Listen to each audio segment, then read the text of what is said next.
Hi guys, Rando Gamer here with the next session of Into the Rift. This is Chazz's 21st session, and it picks up right after the party had made their way into the Rift on the way to Brutal. We had ended off with Maleficent chasing the Rift Rats inside the Rift. So the session starts out with sort of a chase escape sequence where the party's having to use the new ship that they have to try and fight off Maleficent long enough that they can make it to the next planet that they're heading to, and then gets a little bit of what Brutal looks like and what sort of vibe they've got there. Overall, a decent session, a little bit shorter, but still a pretty solid one.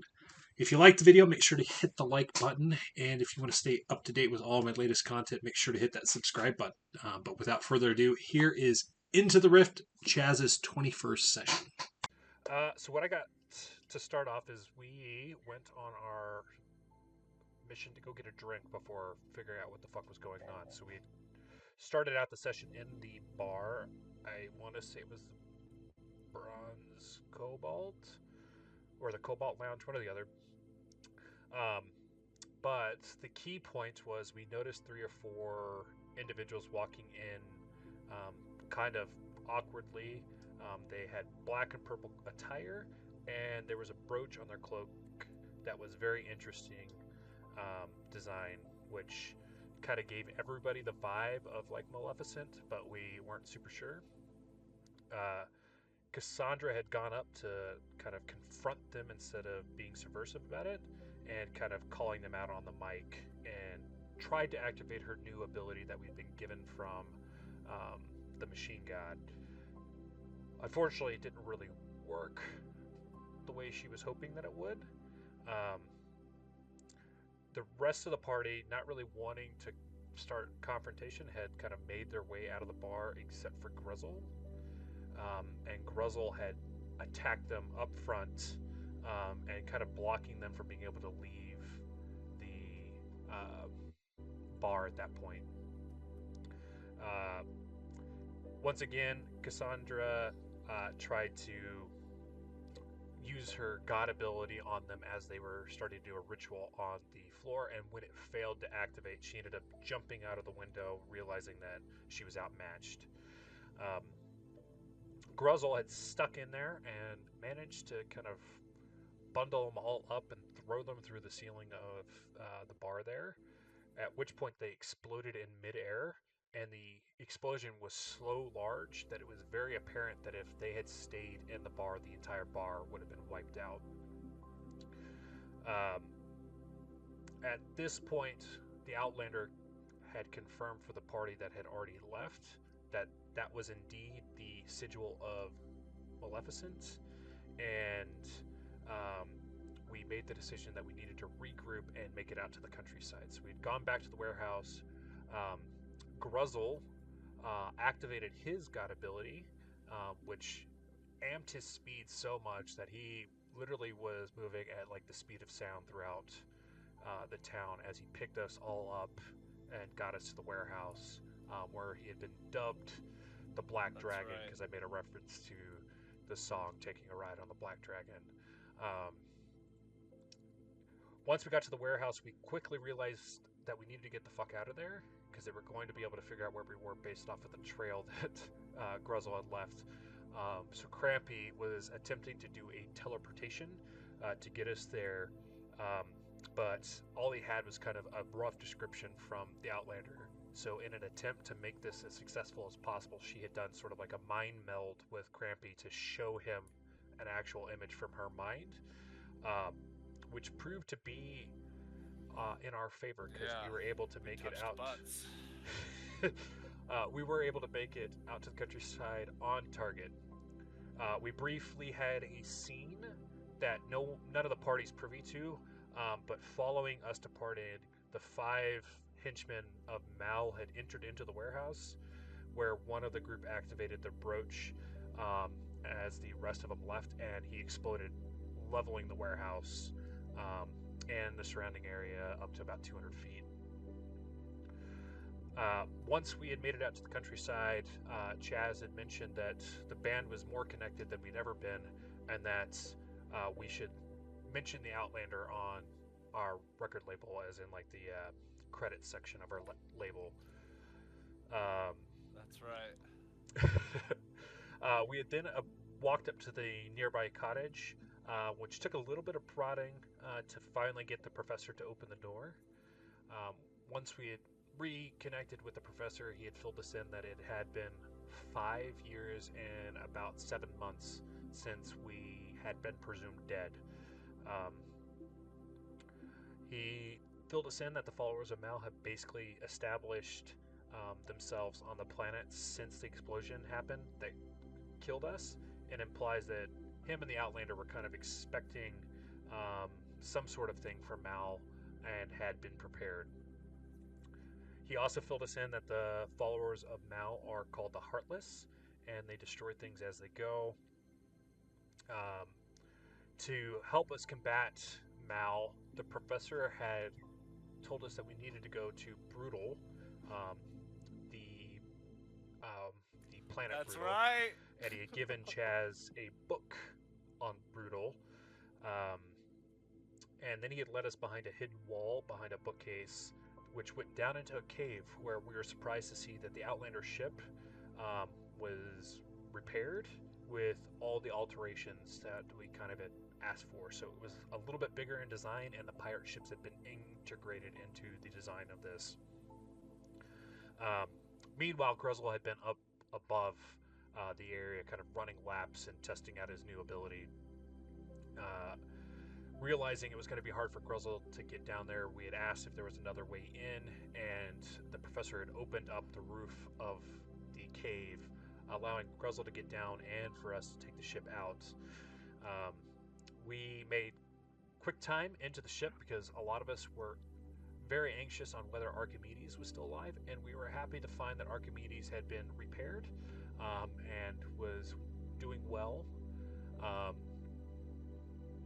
We then picked out rooms on the ship, and with the upgrades to the ship, we were able to use the hologram technology and whatnot in each room to kind of decorate them the way we wanted.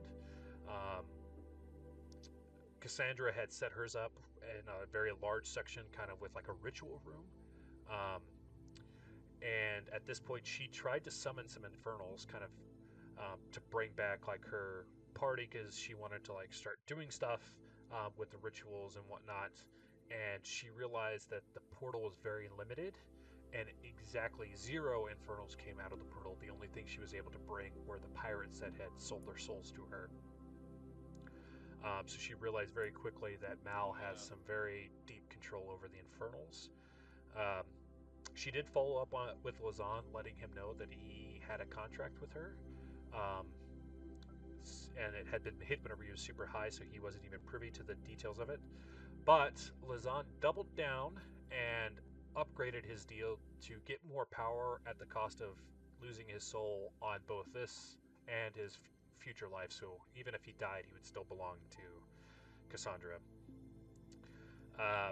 Cassandra then had met up with Gruzzle, kind of filling him in on the trouble that she was having with accessing the Hell Plane. And Gruzzle kind of mentioned that he wasn't too surprised based off of how long Mal has had to make her moves. Crampy had a moment with Patch towards the end of our session, acknowledging his commitment to the bands, and we were kind of it was a heartfelt moment where Patch mentioned that he really didn't want to lose any more band members and wanted to make sure that we kind of avoided that in the future. We had then made our jump into the rift towards the planet Brutal, where we were going to meet with Eddie Riggs, and we got a kind of warning of something, and we were all up on the command deck where we realized Maleficent in her dragon form was chasing after the ship.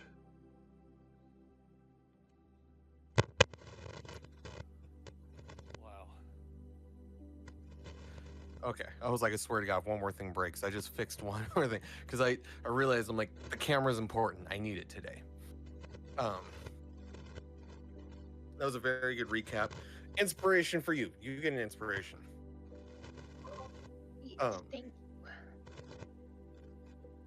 That was a good recap. You touched on a lot of things that I would have touched on. I don't really think that you missed anything. So Colton, if you can, will you give us some like intense space travel music? If you can. Because yeah, we'll wait a second. Let's see what you got. While Colton is doing that,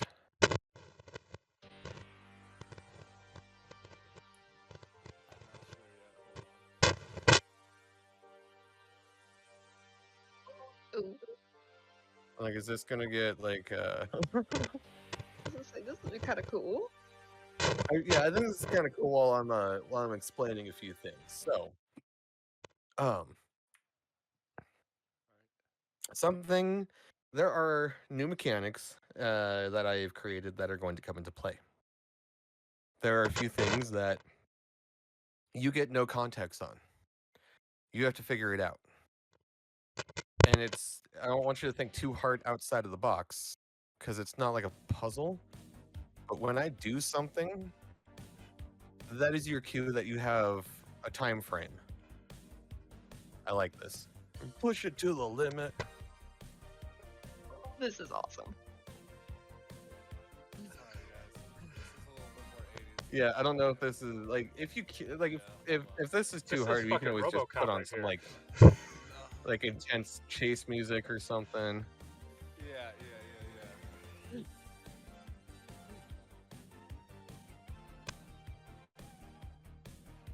Ooh, yeah. If you could find like Mega Man, you might have some good stuff with like the Mega Man 2 theme.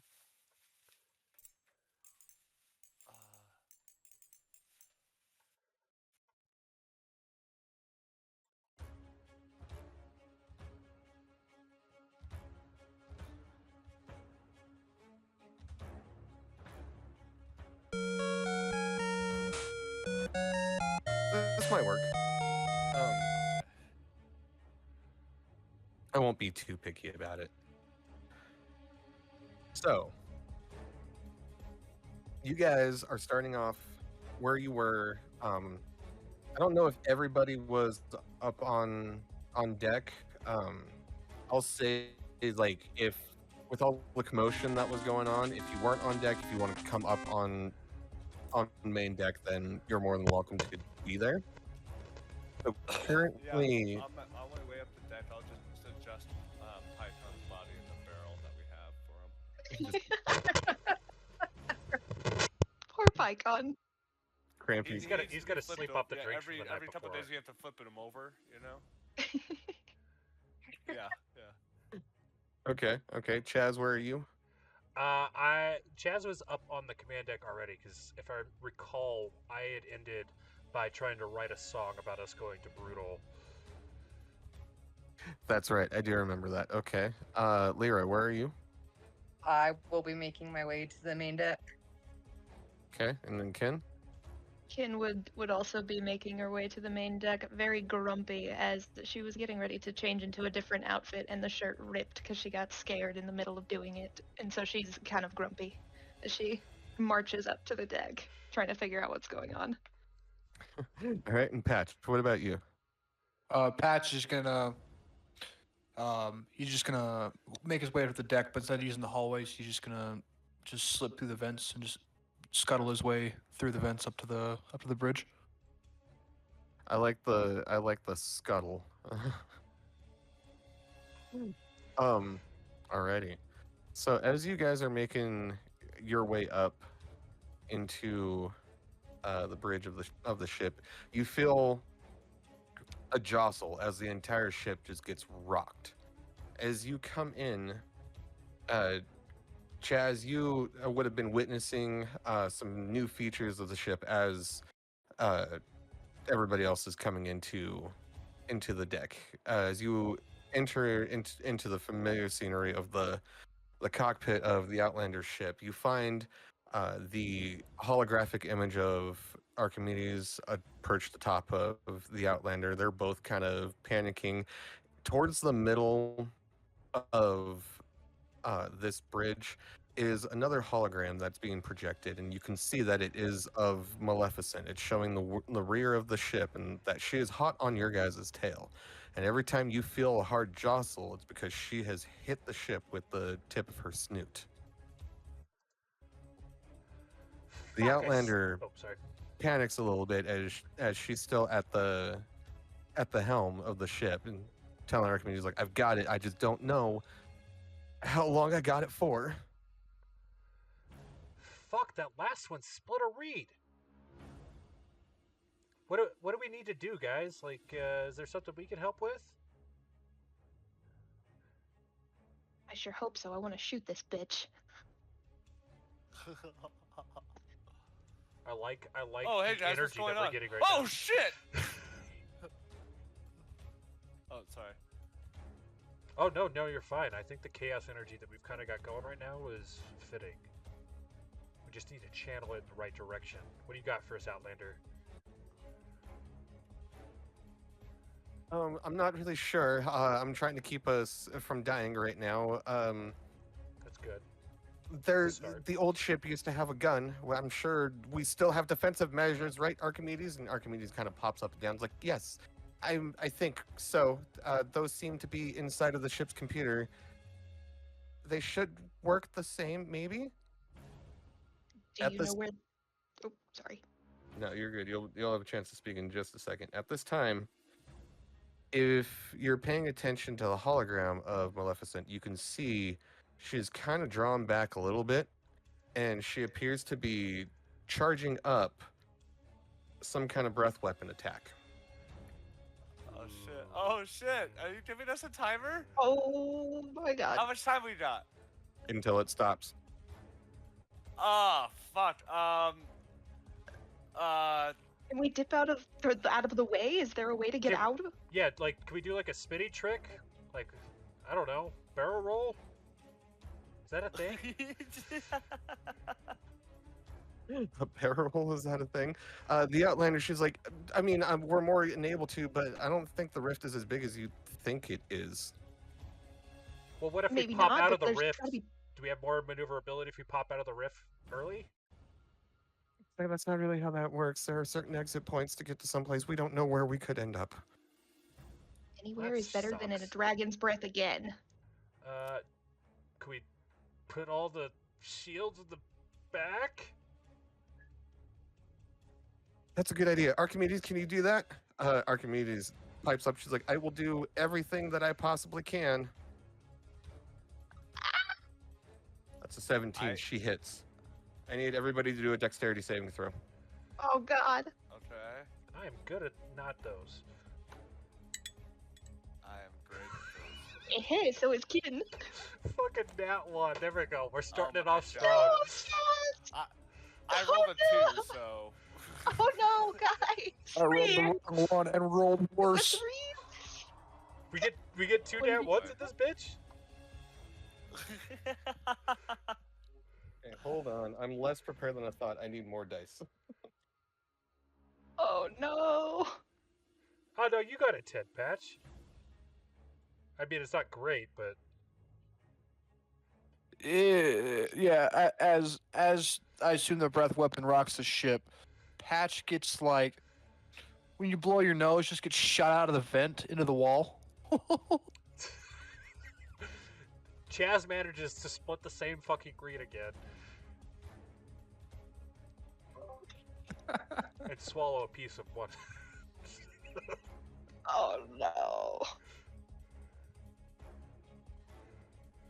Sorry, I missed the damage. What was that?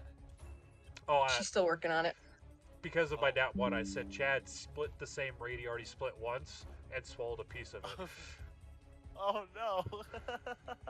Now you're gonna have like a whistle in the back of your throat, you know?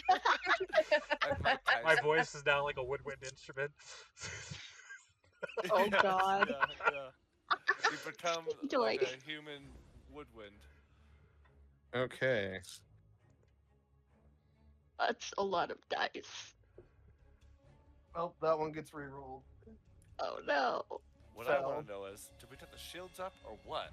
That's true. True. And If it helps, it does lessen the damage on the ship because she's not attacking you, she's attacking the ship.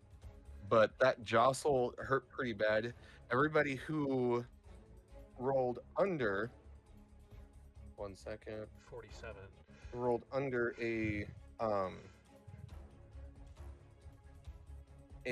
fucking hell. A 16. You're gonna take half damage of 23. Anybody who No. failed would have. Oh, I see.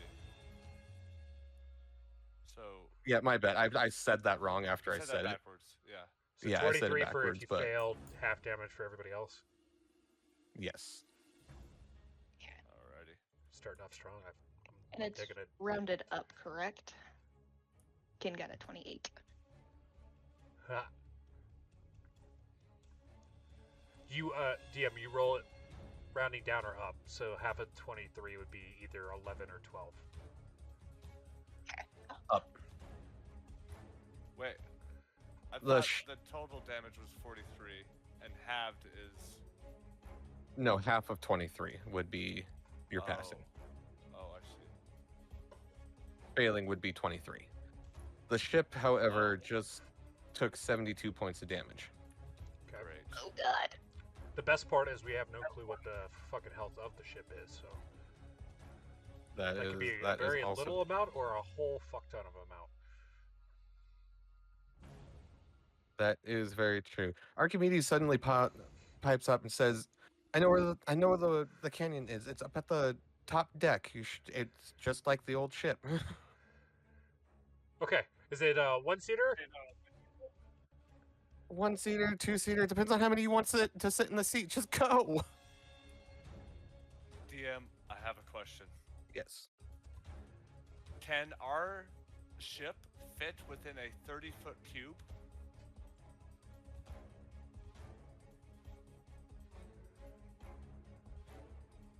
That's the full dimension of the cube. Yeah, 30 foot by 30 foot by 30 foot. Yeah. Okay, I want to do something. Okay. Alright, so I am going to cast Programmed Illusion. And I can create an illusion of an object, creature, or some other visible phenomenon within the range that activates when a specific condition occurs. And I'm just going to have the condition if she can use to chase us. It is triggered. And basically, it can last up to 5 minutes. And it's like a scripted performance. So, like, basically, I'm just going to make an illusory copy of our ship and have it like sort of go off in a different direction than we are going down the rift. Okay. And it also the physical interaction with the image reveals it to be an illusion because scenes can pass through it. A creature can make a investigation check against my DC to determine if it is real or not. Okay, and this wasn't one of the this wasn't one of the special ones you got from me, right? No, this is just one of my 6th level spells. Okay, so I'm going to tell you something about Maleficent. She can't be fooled by magic or spells. Okay, all right, then I will redact that if you don't mind. And I will do nothing. Who's the best shot? Patch, that's you, right? You see, I guess that'd be me. Maleficent Is he's rearing trying up to for like another attack. recoagulate into a body form? Okay, well maybe not. Gliding down the wall. What about you, Kin? I kind of just do the Healy things. Yeah, and I mean- I'm not much of a gun guy. I throw knives. Is close enough? I'm It's sure pretty that similar. accuracy translates 100% equal. And I'm gonna Well, play. Lead the way. Where's the? As I'm leading the way, I am going to cast Beacon of Hope. I would DM, unless I'm wrong, 30 feet should cover most of the people in the ship and maybe the turret. As long as I maintain concentration, everybody has advantage on wisdom saving throws and death saving throws, and you regain max number of hit points possible from any healing. Oh. as you start walking up, Tin, I just start singing, "Shoot her dead, shoot her dead, shoot that dragon, so she's dead," and I will inspire you. Aw, thank you. Just so I know what dice is that. It is a D12. Ooh, nice. And we're gonna make our way. Kim's gonna walk up to the gun and look at the controls and attempt to figure out how to fire. Ken, right as you do that, the ship gets racked with another breath fudge. weapon attack. Oh, fuck! I need everybody to do another dexterity saving throw, DC 16. Okay. Chaz, what's happening? I rolled a nat 20 for a 27 as well. Hey, I also got a 27. I know, that's great. 14. Ugh. Poor Pat. Chaz, I got a 2. I have a +0, so I legit rolled a 2. Oh shit, dude. Chaz. We're supposed to have good dex. Everybody who passes takes half of 16. If you failed, you take 16. Okay. Ship, however, just took another 52 points of damage. Jesus. Ken, you walk up to the controls. I want you to make an intelligence check. Oh God. You are inspired if you want to use it for this. Yes, please. Chaz lost concentration, but not to be Oh, hindered. God. He's going to cast Beacon of Hope again. And as you look at the controls, you see a lot of wonky buttons that don't really make a whole lot of sense to you, and one like joystick lever directly in the middle of the seat.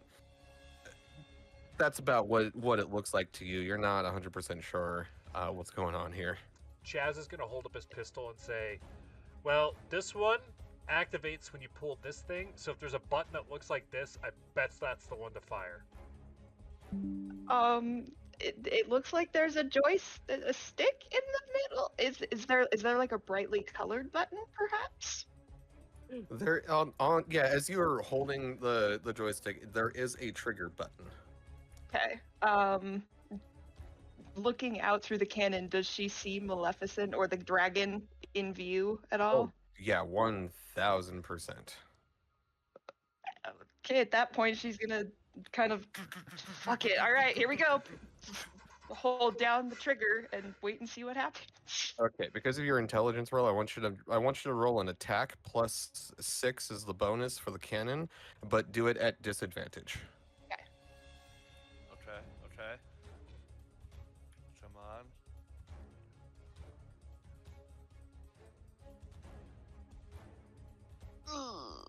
So that's a 9 20, for the lower of the two rolls. I just rolled them together and it was a 12 and a 9. 12 and a So 9. that would make it a 15. 15. 15 That just total. that does miss. It whizzes right by her, and it catches her attention now. She knows that she 100% now knows that she is under fire. She seems to be quickening her pace. Can she fire again? Or looking back at the group, I Is there figured out how to shoot. Kid, Is there I have anything faith. else that anybody else wants to do before I let Ken continue? Chaz is going to cast Mass Healing Word at 4th level, which will heal everybody for 19. Wow, big heal. Ooh. Thank you. Perfect. Anybody else? Like, we haven't heard from Lyra, Patch a whole lot, or Crampy. Since- Go for it. I was gonna say, since Lyra's actually driven the ship before, can I try to then shoot the cannon instead? Yeah, if you want to fly up in there, like, you're small enough that you can get in there with both Ken and Chaz and not take up like any room at all. Then yes, I will do that. Okay. If you are flying up there to help out Ken, we can do this one or two ways.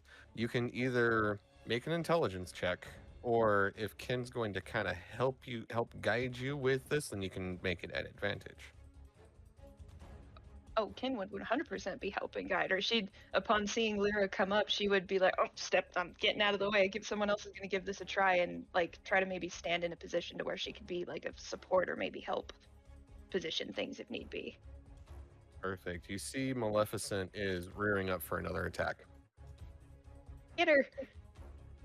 Can I just do one thing? I'm sorry. Yeah. Is she within 30 feet of the ship? Oh, yes. I want to attempt to cast blindness on her by looking out the window, and I'll just point my finger and just like give her the, mean eye. Okay. She needs to make a Constitution saving throw, a DC of 18. Oh, she's good at those. I figured she's a dragon. Holy shit, she failed that. Okay, so as I just kind of point out the window, you see like a black sort of like haze over the eyes, and she like cannot see for the next minute. Yes! I'm going to say that's going to put a pause on her attack because now she's trying to figure out how to become unblind. I will say though, it says technically in the thing, it says at the end of their turns they can make another save. So Okay. I don't know how you're ruling that as turns, but you can re-roll eventually, I guess. Yeah. We'll kind of just go about it when we get there. Lyra and Ken, I think you got this. I'm gonna go see if I can find the professor and see if he put more weapons on here than the one we already had. Okay, Lyra, so you at advantage, your roll was 16, right? Yes, I did. Perfect. With Ken's help, like it takes you nothing to figure out the controls of this gun. You're kind of sitting in Ken's lap as the both of you are hanging onto the joystick together, just moving it all over the place. Your attacks are now at advantage. Hell yeah. Fuck her up. If you wish to attack again, by all means, now would be the chance. I will attack again then. Okay, make a d20 roll plus 6 is the bonus. Let's see. And you said at advantage, right? Yes. While she's rolling that, as Chazz is leaving, Ken would kind of look backwards, giving him a look like you just got battered around the ship, and that kind of look of like, are you sure? But okay. And that as she turns her head back to look back at Lyra. 23. Kill him. Well, technically, so you rolled an 18, Yes. so it'd be 26 because 6 was the bonus. Or 24 because 6 was the bonus. But yes, you hit. Cool. You absolutely hit. If you have you guys are on D&D Beyond. Roll a 6d6, please. Ooh, yeah. Yes! Get him, Lyra. 23. Fuck yeah. Nice. You pull that trigger and a couple of bursts come out of that cannon and you hit Maleficent dead on. She lets out a large dragoness roar as she kind of loses a couple of feet behind the ship as she's still trying to figure out her blindness and then getting shot again. She's given you a little bit of distance, not much. She's still within striking range, but she's still currently blinded and trying to figure that out. Excellent. Wow. You hear the Outlander's voice come over the intercom, like, I hope you guys are having fun up there, but I'm not, and we should probably exit. I just don't want her to follow. Well,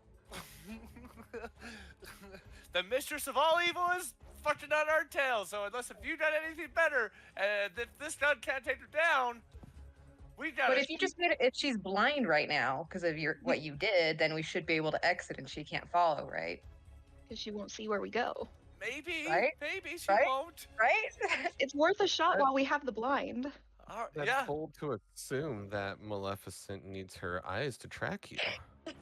Shut up, DM. We're talking. Meanwhile, you see Chazz fucking sprinting down the fucking hallway to go to the professor's room to like knock on his door. Okay, I like where that's going. Chaz, camera is on you as you're racing through the hallways. You get to the professor's door and you beat on it and you hear him kind of scuffle his way through. He slides the door open and you see the face of the automaton professor, but already looking into his shop, like it looks like an absolute disaster, much like the warehouse, and it's kind of surprising that it didn't take much longer for it to look this way. And he's yes. Well, first, I have to give you props on how efficient you are at getting established in your room. Second, did you put more weapons on the ship that the cannon that was already on here? Like, did we add the extra cannons from the other ships? Because we're getting fucked up by Maleficent right now, and we could really use some extra answers. And like, well, yes. I'm not a complete idiot. The Outlander only wanted one weapon on that ship. On the last one, I kept telling her that was a bad. And you see him twitch a little bit. That was a bad idea. But yes, there is another lower cannon that swivels a full 360 instead of just the mounted one that's only facing behind. Cool. Yeah, you said lower. Where at exactly on the ship? Because I probably should be there already. Go all the way to the bottom. What is going on out there? I'm just trying to reorganize everything, and I'm getting thrown around over the place. Well, Maleficent decided that it'd be really cool to turn into a dragon and chase us through the rift. It's been really cool. 10 out of 10 would not do it again. That sounds cool. I'm glad. I hope we live through this. If not, I have doomsday devices. We can always just let one off and just, take everything out. Yeah, maybe But tell we'll get Patch there. to start throwing those out the fucking hatch. That might be fun too. That might be fun too.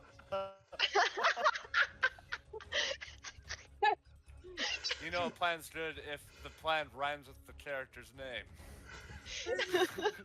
As the professor explains to you that all you need to do is go to the lower deck. There, near the cargo area, there is a pod to get in, and the whole entire thing will drop out down the bottom. Awesome. Chaz is going to start running before he fully finishes explaining it. So he's like, got the echo down the hallway of like the last direction on how to get in there. But he's gonna make his way to the other cannon.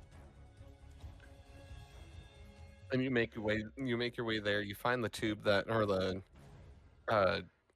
shaft area that he was talking about. You get in, take a seat, and next thing you know, you're being lowered down through the bottom of the ship. It's a little slow, but it eventually does get there as you pop out down below, underneath, inside of almost like a glass dome type looking thing, like picture Star Wars when they're on the Falcon going to the different places. Like that's what you're seeing here. If you wish to use this, please make an intelligence check. Well, we're incrementally getting better. That was a 5. Dude. You also see a bunch of buttons and an equally average looking joystick with a trigger on it.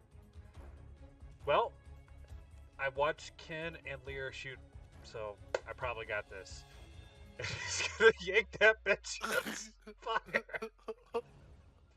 I just had the thing suddenly, the whole thing just starts spinning uncontrollably. You can't make it stop. I think that's actually probably accurate how this is gonna go. I need to roll at disadvantage, yes? Yes, roll your attack at disadvantage. Just the d20 plus 6 is your bonus.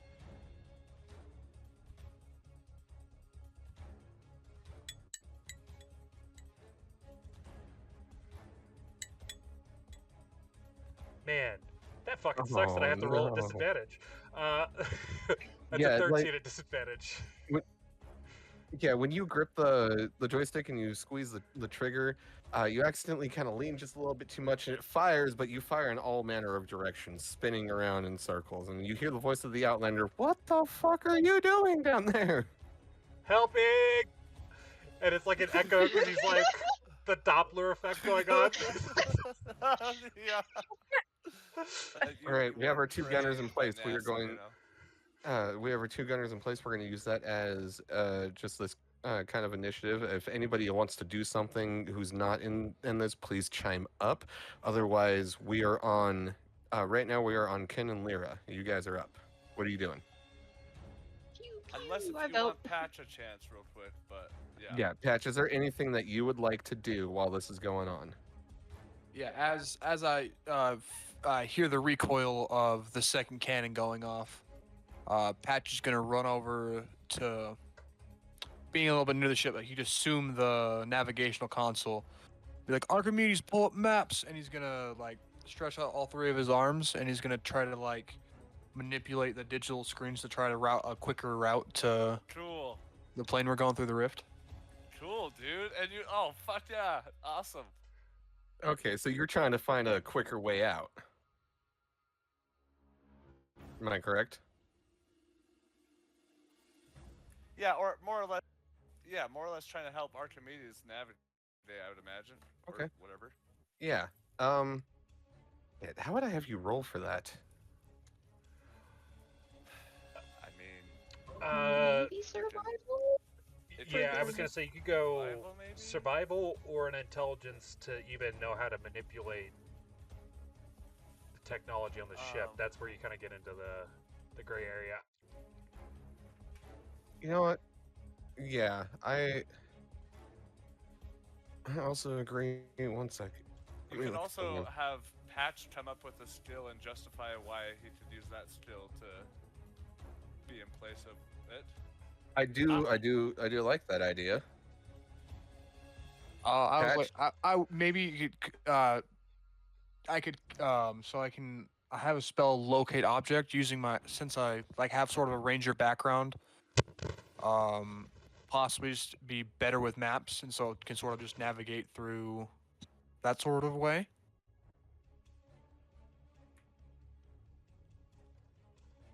I like it. I don't think that's necessarily how a locate object works, but I will jive with it, just because it sounds cool and you justified it. So I appreciate that. It saves me some work. Fair enough. And Archimedes, like he does, he pulls you up the star maps and the maps of like the rift and where you guys are trying to get to, because he is trying to take you to Brutal right now. But they don't want Maleficent following you. I'm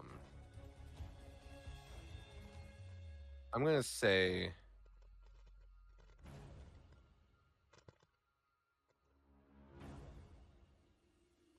actually this is how I'm gonna do it. Make a percentage roll for me real quickly. Alright, that's two D10s, right? Yeah, I think there might be an Yeah, there option should be a for D100 on here.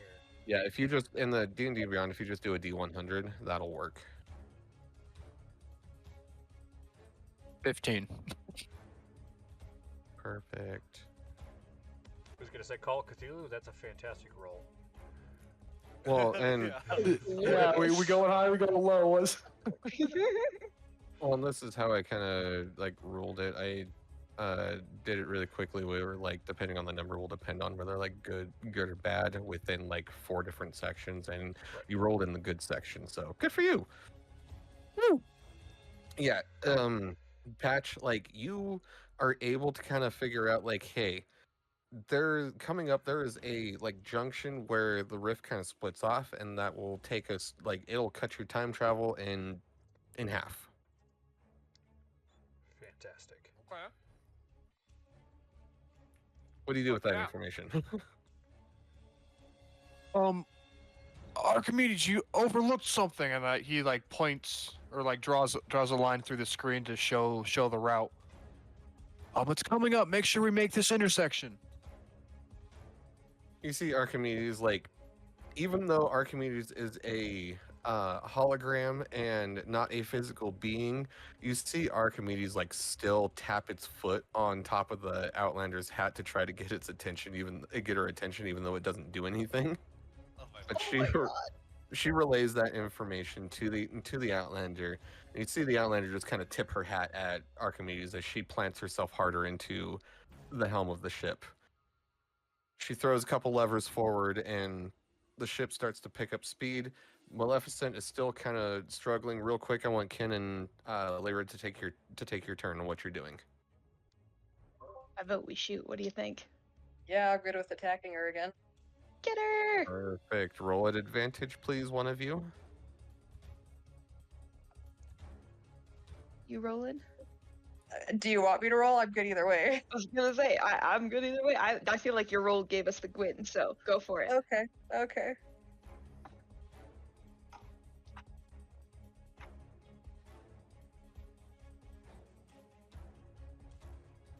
Th- 23. Suspense is killing me. Oh, 23 again? Yes. Wow. Hell yeah, with the right That- choice. That hits. Give me 66 damage. We basically have a ship 19. that casts fireball. Right? You I let- love it. She lets out another thunderous roar as it hits her. Real quickly, she's gonna make that save. You see, as she passes that save, one claw just kind of comes up and claws at her face. She is no longer blinded as she rips that away from her, and she can see you and is now hot on your tail again. Chaz, what are you doing, real quick? He's gonna attempt to shoot this dragon again as he's, kind of overcorrecting as he spun too far, swiveling back. he's holding in, but it's taken a little bit. Okay, go ahead and make an attack roll. Is this still a disadvantage? It is because of your intelligence roll. This timer provides so much pressure that I did not expect. I think you muted Colt. Fuck. That's a 9. Once again, you send the whole gun spinning in all manner of directions. Oh, no.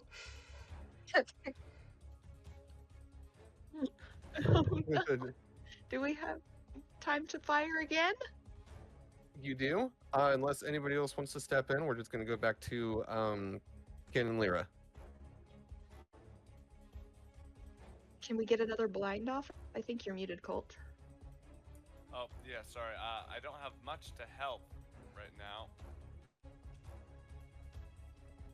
I mean, I can try and blind her again, but... I think we should just take the shot. I have a question, DM. Okay.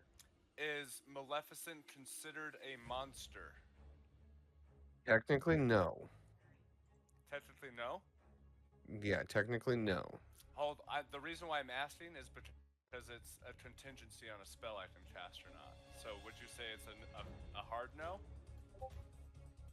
I mean, I guess technically in this form, she would be considered a monster.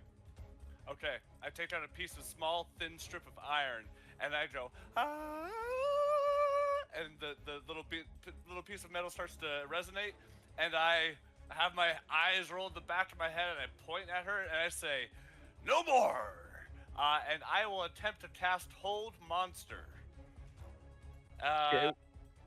Needs to make a Wisdom saving throw of 18. She rolls a 26. God damn it. Okay, it doesn't work. That's it for me. That was my only thing I could do. As she lets out another dragon burst, dexterity saving throws. Sorry, guys. These guys Everybody should who is currently strapped into a seat, like our gunners, you guys are good to roll at advantage because you're strapped in. Okay. Of course, what advantage would help me, I roll the same fucking number. We're getting closer. We're at a 15. It's a 14, so... I failed with the 12. Okay, it wasn't too high. Failures take 18. Everybody else takes half. And the ship takes another...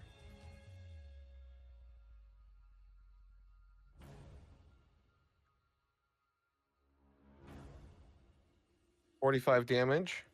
It's from the rear end. It's not looking super great. It's starting to let out some, like it's looking battered, like a battered sea ship. It's got some smoke coming out the back, Grand Theft Auto style. Okay. The ship is definitely taking a beating. Fuck. At this point, you feel the ship veer right really hard in a direction through the rift. The rift continues. Maleficent does follow this currently, Oh shit.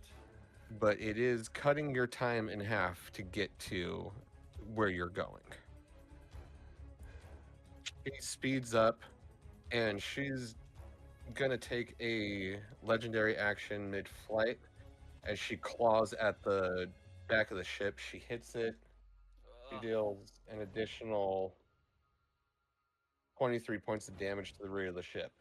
You see as parts of the ship go flying off into the rift, and because Oh my because God. of the travel through the rift and how fast you guys are technically moving through here, as those pieces flake off, they just instantly incinerate into time. Oh my god.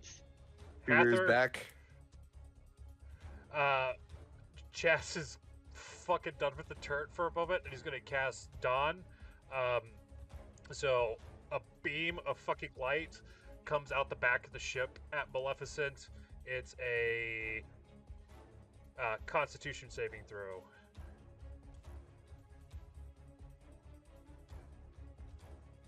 Oof. She rolls a 13. Oh. DC was 18, so she will take all of this, which is 23 radiant damage. Good. Wow. Okay. Nice. Yeah. She lets out a dragon-filled rage roar. That doesn't seem to be like her favorite thing in the entire world. In fact, she really hated that. Well, Um. I We're hit going her. through initiative Not with again, and we're back up with Echoes throughout the ship.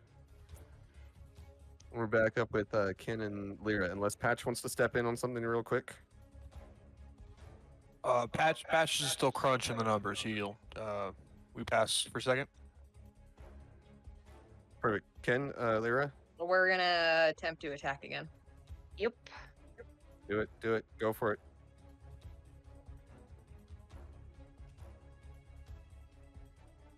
20. 20. Yeah, that should 20. hit.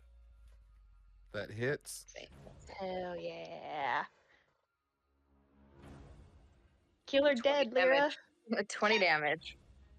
Yeah, you hit her. You are starting to see like holes appear in her wings. Very nice. Okay, looking a little even. Dexterity saving throw, please. Shit.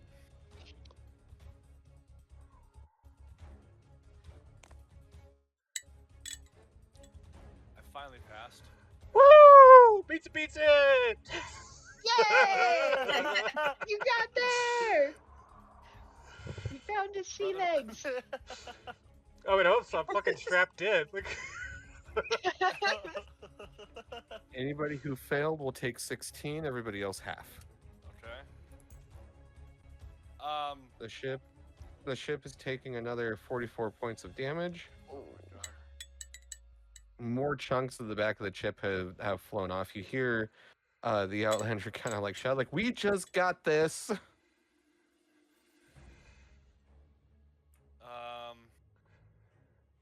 Chazz, you would be up unless somebody else wants to do something. I was going to try and take an attempt at the gun, but I have a -1 in intelligence, so I'm not going to be any better than Chazz. You and Chazz could try to figure it out together. All right, I run like fucking.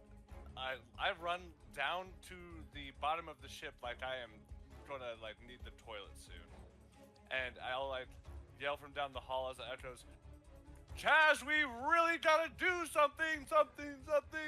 And I'll slide into place, and like I see that you're kind of already strapped in. I'm like, "All right, buddy." I'll start like massaging your shoulders. I'm like, "We gotta fucking do this, bro." And I'll just kind of go, I'll give you some inspiration, and I will try to do my best to assist you, because I watched. Actually, I didn't watch anybody shoot any guns, so I'm just gonna do my best and then assist you. Okay, Chad, I'll do it. Well, we can do it this way. Like Colton, I will either let you make an intelligence roll if you want to attempt to shoot the gun, but if you're going to be there for moral support for Chaz, I will allow you to re-roll your intelligence roll at advantage because Chaz is being your emotional support buddy. Crampy. I'll re-roll the intelligence check, but as I'm doing it, Crampy, I'll show you what I know, but I think my Dawn attack did a little bit more than I've done with anything else. So I'll give another once over on what I seem to understand, and if you would like to take the controls, by all means. Okay, you try to pal. Because I got a 7. No fucking way, dude! Use your inspiration. That's what, D12? Yeah. Jesus Christ. I did roll a Where's 9 the there, so expert when that, we or need I him? got a 6 there, so that gets it up to 13. You have a Chaz, you have a better understanding on how it works now. It was a struggle, but you can at least like get Fire you're neutral. not spinning anymore. Yeah, you can fire neutral. Perfect. Chaz is gonna opt to use his last 5th level spell slot to cast Dawn. That's a Constitution DC 18. All right. I don't fucking believe it. She failed that again. So she's gonna take 24 radiant damage. Ooh, it hits her, and it's like as I imagine, like you said, this beam of light comes out from the back of the ship to hit her, right? Mm-hmm. As that beam of light is hitting her, like you can start to see, like as that light hits her, not only does it cause damage, but she's starting to like smolder, like it's burning her.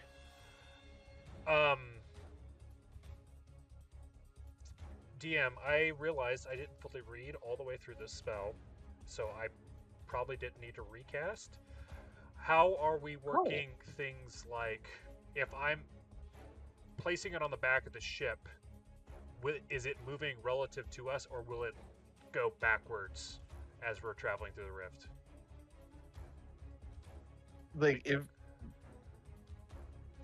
Like I would imagine, like if that's how you're attacking is in her direction, then yeah. Well, it creates a cylinder, so if I'm placing it on the end of the ship, will it stay with the ship or not? Because apparently this is a concentration spell, and the cylinder will stay there, and it's a 60-foot long, 30 feet... it's a 40-foot long, 30-foot radius, so it's 60 feet wide, 40 feet long, off the back of the ship. So this is how I'm going to roll it, is because you did use the words, this thing is coming out of the back of the ship, I'm going to rule it as it is attached to the ship for the time being, as long as you can hold concentration. Perfect.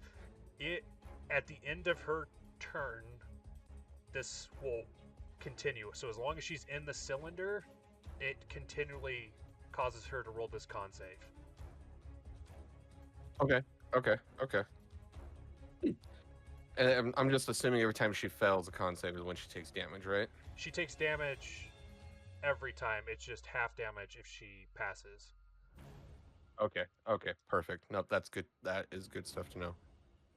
Yeah, and So I'm gonna better make than I this thought known, it like as the rest of you see Chaz's cone of light attacking Maleficent, like you can tell that it's not a good time for her. She's got some like smoke and stuff coming off of her in places. It's very obvious that the light is burning her. And it's like a purple it's like purple sunlight coming out the back of the ship. Oh yeah, I Yeah. like that. Lyra and Kin, would you like to take another shot? Let's do it. Yes. Get him again, Lyra. Full faith. Uh-oh. What happened? Well, that was a nat 1, so... Oh, fuck. At advantage? Was that an advantage? No, it wasn't. Let me roll another one real quick. Yeah. Nothing. It's okay. No way. Did you do it again? No, that one was a 3. Ah! So 6 total. Yeah, Or unfortunately, 9 total. those shot bursts just zing right past her. Oh fuck. Shit. We got 3 blasts in. I feel like we did our work, but fuck. It's scary. She's coming up for another claw attack on the ship, and I'm going to say that she's going to roll this at disadvantage, being blinded by the light. To which she does fail, but just barely. All right, give us that con save Was she again. used to make another con save? Yeah, okay. She passed that one. Okay, so she's gonna take half of 32 radiant damage. I rolled really good that time. Wow. Yeah, you did. Okay. It's like you almost gave the ship like a comet tail, like an Yeah. astronaut in Yeah. space, you know what I mean? It's like we That's kicked what- on the afterburners and she's just getting roasted. Yeah. Yeah, that's what I'm imagining. Perfect. Unless Crampy or Patch want to do something, Chaz, it's on you. Crampy. You know what? Fuck it. I'll do it. You're going for it? Yeah, I get to roll at least neutral now, so that is a plus. Okay, alright. I just look me in the eyes, and like before you have the chance to turn your head, I slap you with the cheek. I'm like, you got this, damn it! Because if you don't got this, then no one's got this! And I'll use intimidation to inspire him once more. Okay. I need a really big one here. Ooh, nope. Yeah, you need to really reel it in. I rolled a 2, You and got then I rolled this. a 1 from the D12, so I got 9 total with the Oh plus my 6. god, dude! Oh, no fucking way, dude! Oh no. Oh. You know what, Crampy? You got the next one, because I just don't have the right vibes in this seat. I don't know.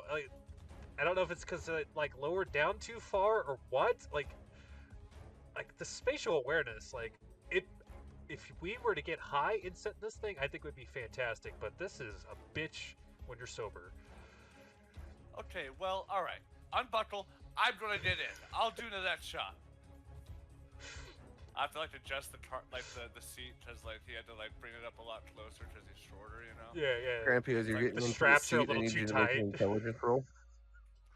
Oh, do you want me to do that now? I wasn't sure if you'd have me do that like the next time I'll around. just have you do it now so we can knock it Okay. out of the way. Chaz, if you are like aiding him and knowing what he's doing, then he can roll at advantage. Yeah, I mean, Chaz is gonna do his best to like coach him through what he was doing, but obviously Chaz didn't know what the fuck he was doing, so it's it's the blind So leading the blind.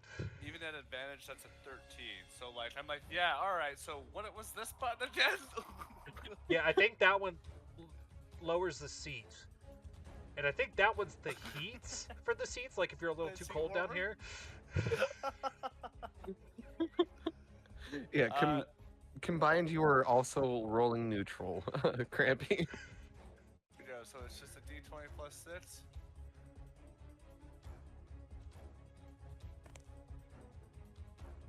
That is going to be a 23. That hits. It's 66 damage. Is this one like a laser versus like a cannonball? Yeah, these ones are more laser-like. I'll just like, I think I figured it out, and I'll just like swivel appropriately, and like, zing! That's going to be 16 points of damage, DM. You must Awesome. have gotten Hey. pointers from Pykon on the way down. Crampy? He did mention something about the swiveling. I didn't understand, but now it all makes sense. Hey, Crampy. Yes. So, she doesn't die, but I want you to explain what these hits look like. Each time you guys fire, like I just have you roll a set number of dice that's just like equal to what it would be if they're individual rolls, but each shot does like a 3 burst little shot. pew, pew, pew, pew.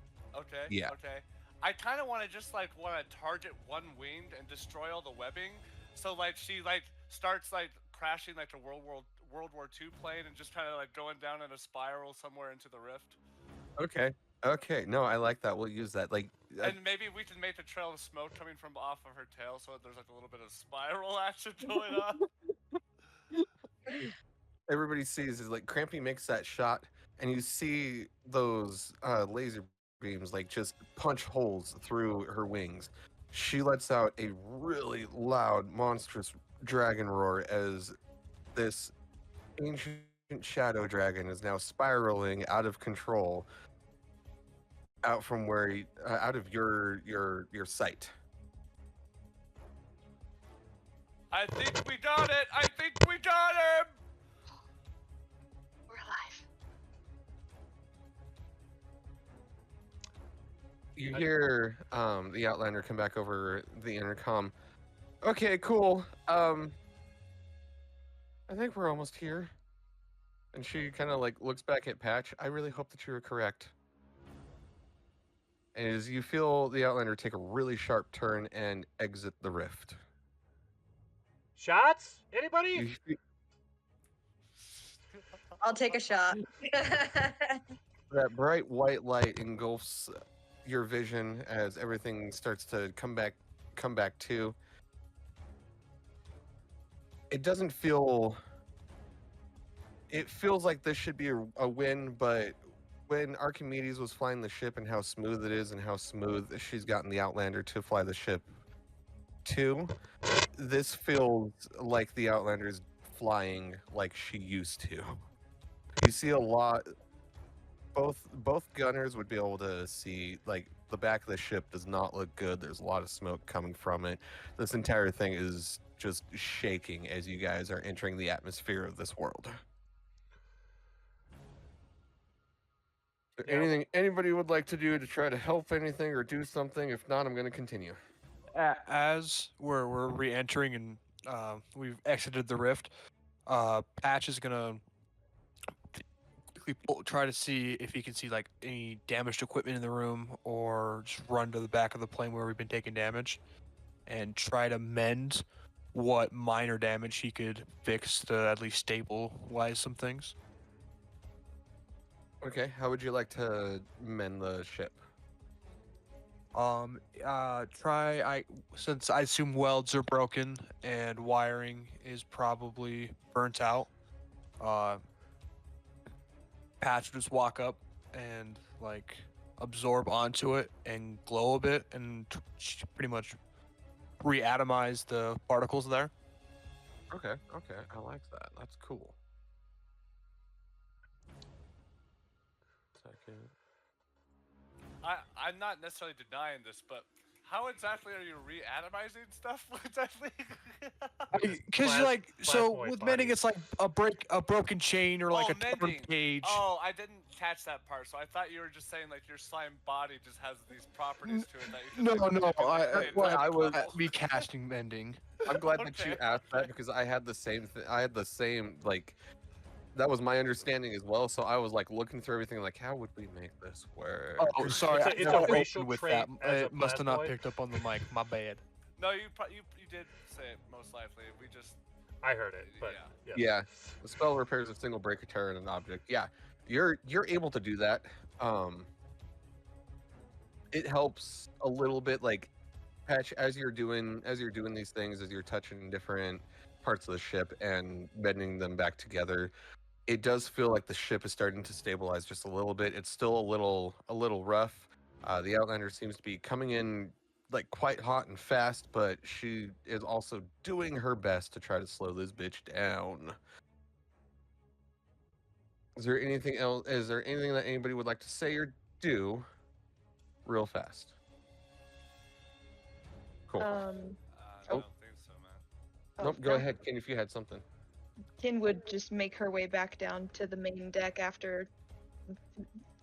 Clearly, she wouldn't be focused on shooting anymore at this point, trying to make sure everybody's okay, like, and batten down in case we crash. Perfect. So, if some of you return back to the bridge where the Outlander and Archimedes and everybody else are at, you would see the Outlander holding on to the helm as much as she can tells Archimedes, like, I may need your help on this one. And Archimedes is like, what do you think I'm doing? And you can see like the holographic Archimedes is like trying super hard. You can see he's like making faces, but you can tell that he's trying to help control the ship internally. It helps a little bit, and you guys do come in for a bit of a rough landing. You hit the ground and kind of skid across the dirt for yards, football lengths, until like you finally just come to a slow and stop as the earth of this planet grabs the ship and prevents you from moving anymore. You come to a jostling halt. For anyone who would be looking out of the window, can we get a change in music? What kind of vibe are you going for? I should have put more thought into this, but like, I guess right now, just like foresty. Okay.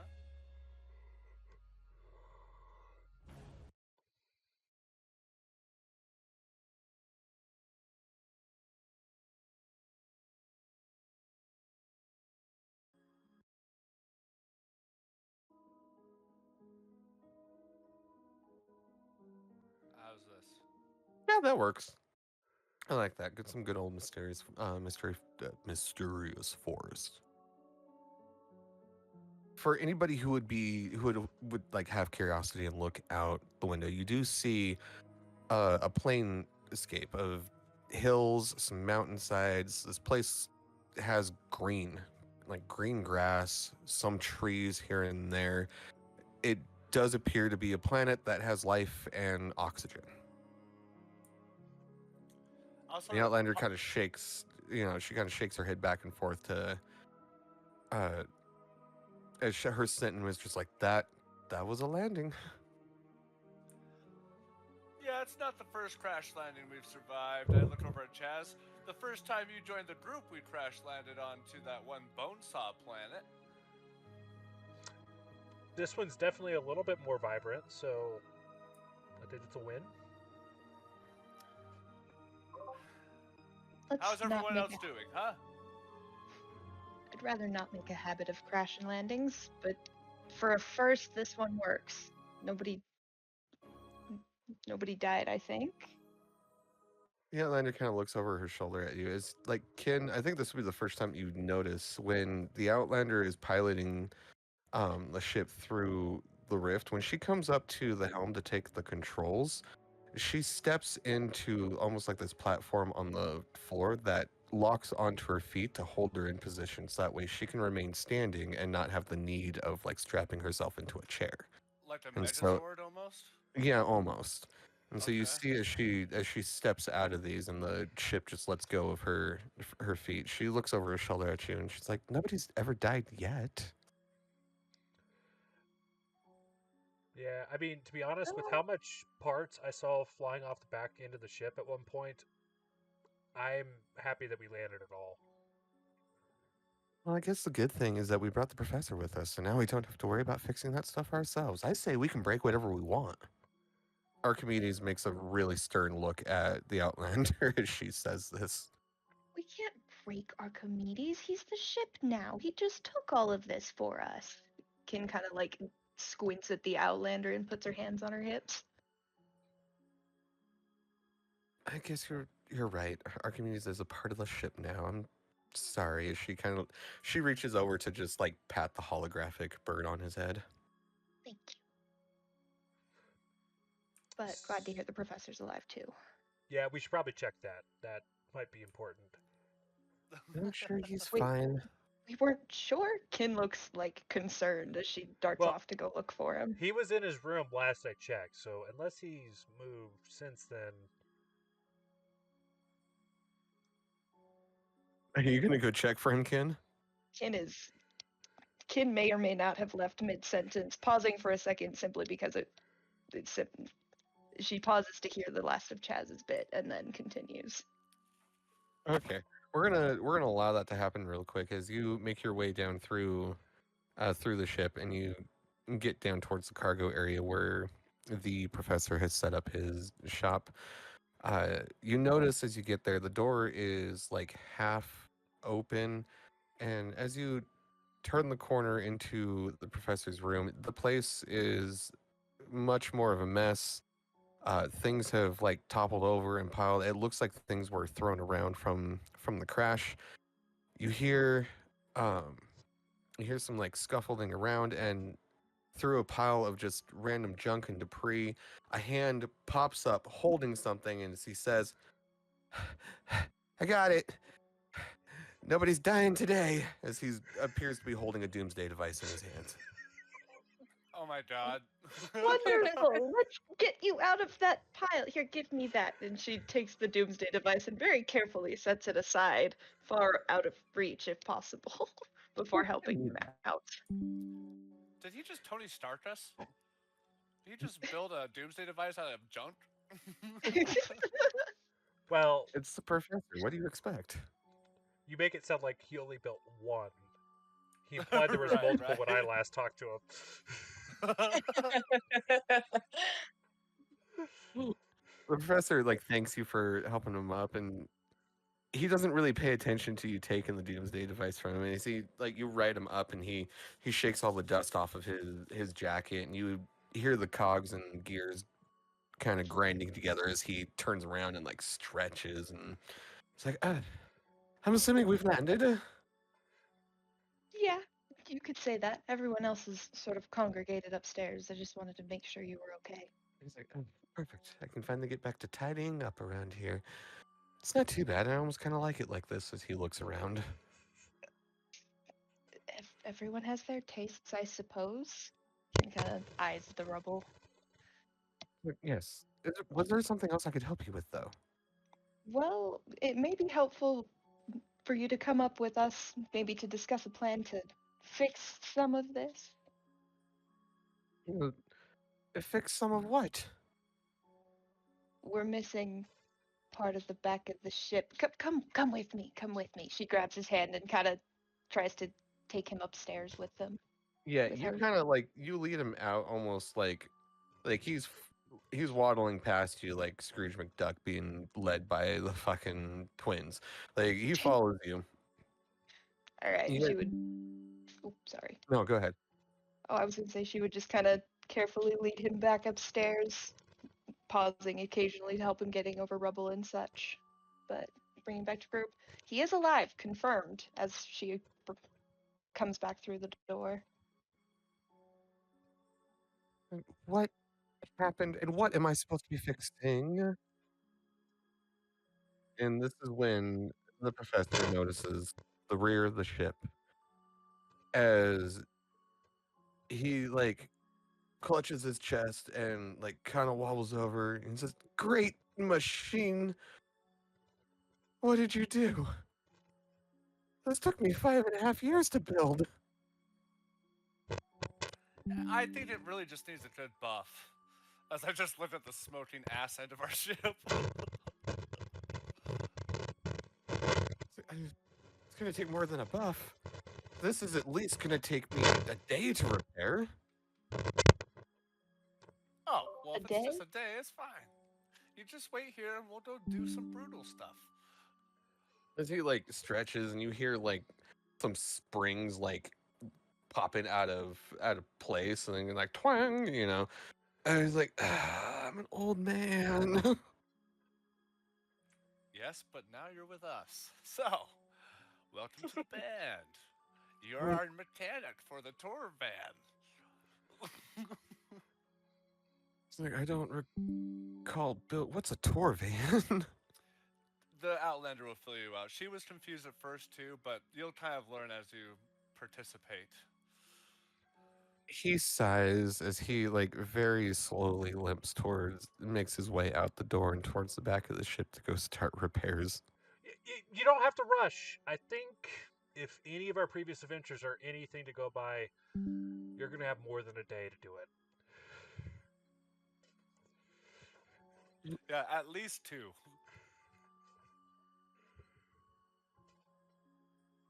Chazz is going Okay. to pop open his tome that he was provided on Brutal because he wants to see what attire is customary on the planet before we leave the ship. Oh, that's probably a good idea. I mean, also confirming that we're on brutal if we know that, but So the Outlander, like, she kind of nods and agrees. She's like, "We should be here, though. The Navi system says that we are exactly where we should be." Um, Chaz, I'm gonna say, like, as you read through that book, like, it's the attire is definitely like punk metal, leather jackets, blue jeans, ripped Lots of t-shirts. leather and the spiked paraphernalia. Yes. so guys, it's a lot of leather, which don't get me wrong, I'm a big fan of leather.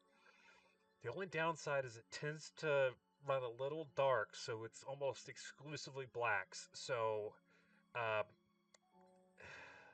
you can put a little bit of extra color flare in there, but it's more in like the eyeliner type of stuff. Um, but you know, put your own personal flair into it. I think is the theme I'm going with. You mean something like this, and I'll snap my fingers and cast Disguise Self, and I will take the appearance. I look exactly the same. I still look like Crampy, but I now have large bangs that go over one of my eyes, that has blue highlights, and I'm wearing a purple and black striped like long sleeve shirt with a pair of skinny jeans that has one too many holes in them. You also see on one of my arms I have like 50 bracelets. Okay. I do like this is one of our favorite times, wardrobe change. So I do want everybody to go Oh, around in a beautiful. circle and Okay. give us Oh, a so new wardrobe. okay. Just to add a little bit of a cherry on that, then I just want maybe a couple nose piercings. I have a Medusa, like couple. My ears aren't stretched, but I have lots of piercings in my ear, so that's about it. I'm kind of going for that emo look. Okay. All right, I like that.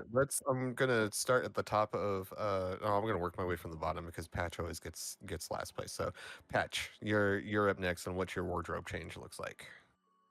Um, his, I guess, reaction to the realm is he goes from like his usual light, vibrant green to like a really dark, deep green color.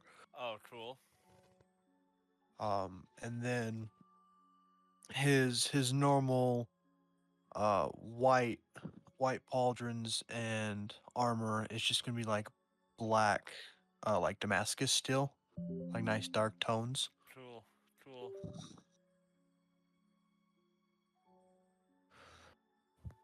Awesome. Kin. Technically, it would be Lyra.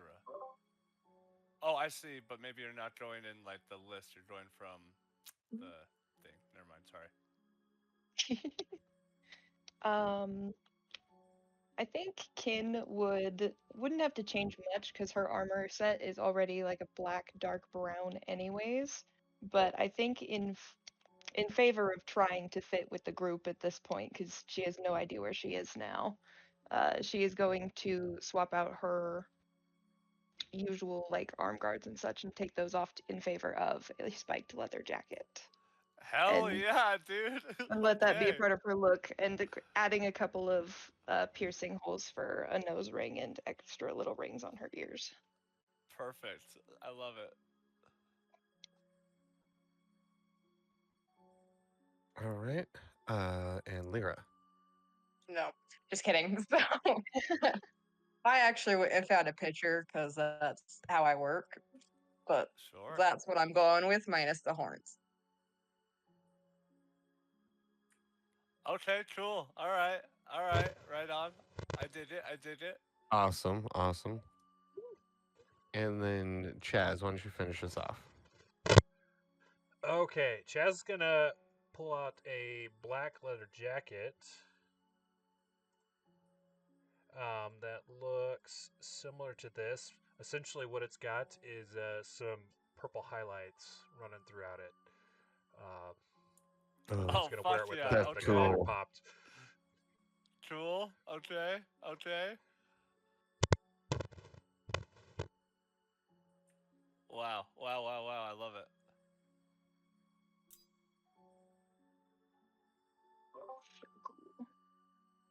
Awesome, awesome. The outliner will also do a quick wardrobe change. She's very much going with like the standard, like a studded black leather jacket, some skinny black jeans, and like maybe some leather boots or something. But she's keeping her hat. She's keeping her steampunk hat on. And she says, "I guess the best way to find out is for us to go out there and find whoever it is we're supposed to find." Yeah, I guess so. And I'll try to hit the dirt. Jesus Christ. Sorry, Outlander. I'm just trying to get into character. It needs to You be gotta do the hair believable. flip though. Hair flip. If you're going emo, hair flip. Oh shit! I want to Well, I add. think it would be better to have it over my eye. Chaz mixing up fucking genres a little bit, and he went with like frosted tips. Oh. So you're like a metal dude from the '90s, I guess. Yeah, Or I guess 2000s was more. yeah. I was gonna say Frosted kind of like Tips. I feel didn't Fall Out Boy have like one of their guys did like frosted tips or whatever, or was it just spikes? For sure. I know Guy Fieri definitely did the frosted tips for sure. That's what I think of at first, but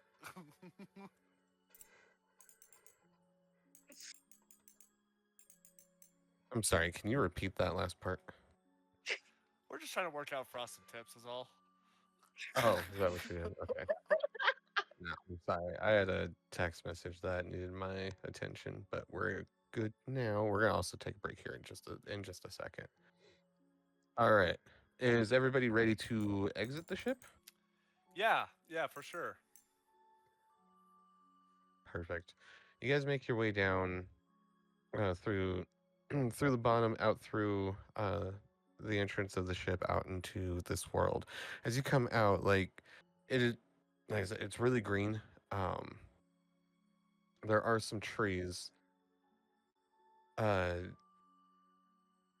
right now, like I kind of want you guys to like explore, or at least tell me like how you would explore. Like, what is it as a group? Like, what are you guys doing? You've come out and like right now, like you don't see any like life other than the fact that this place is vibrant and green. Yeah, I think the title of this planet is a little bit misleading because I was kind of expecting sand, hot, people are in pain, kind of like hell, but a little more electric guitar. So, I mean, out of all of us, if we're going to be real with ourselves, Patch is the most qualified here. I know Pykon is the expert, but he's in the barrel right now, so.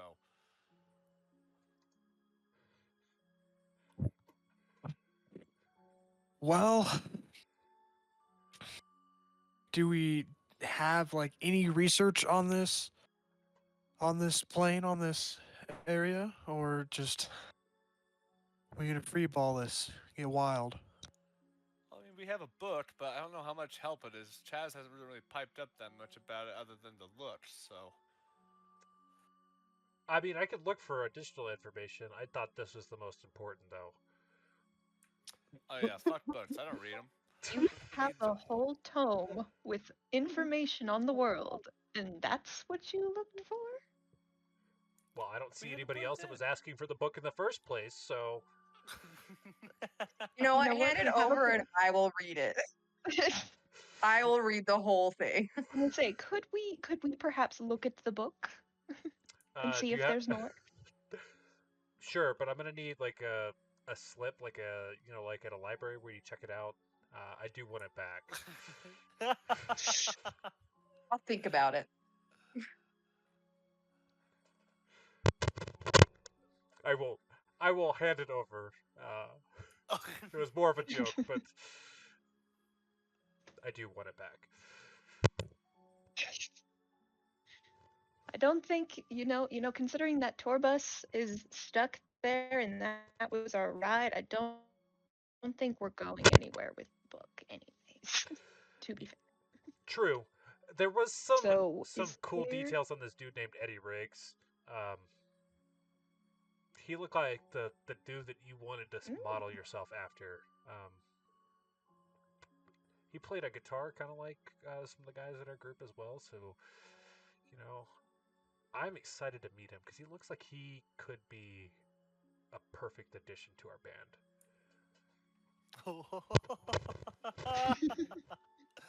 Or at the very least, he could teach us his musical ways. This is true. This is true. So as we look through the book, What information are you looking for specifically? I guess more context on.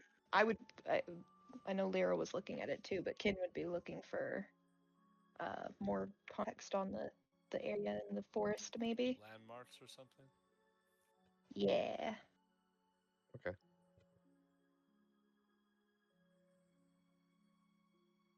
Give me a second. I have something for this. So, but I need just like a minute or two. Can we take a 10 to 15-minute break right now? Perfect. And I'll get this next scene set up. Great. Sounds good. Awesome, awesome. I'll see you in a bit. Okay. So picking up where we left off, right there, you were Ken, you were looking into the grimoire, correct? Yeah, I think Kin and Lyra were taking a peek. Looking for information on the forest and potential landmarks.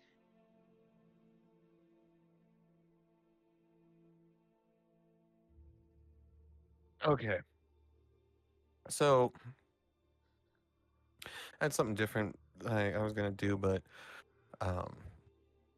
I can't find the one I want. So what I'm gonna actually do is say, as you kind of flip through this grimoire, like there are definitely a lot of words there, Ken. But you do stumble towards the middle of the book. You do stumble upon a map.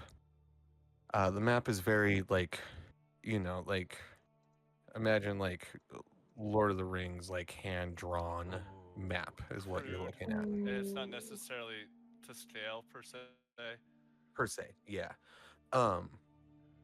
Landmarks that tend to stand out is like you can tell where you guys are currently sitting at, just kind of judging and looking around. You're in the more foresty area of this land. It does look like there are areas that are just more like flat plains with some hills.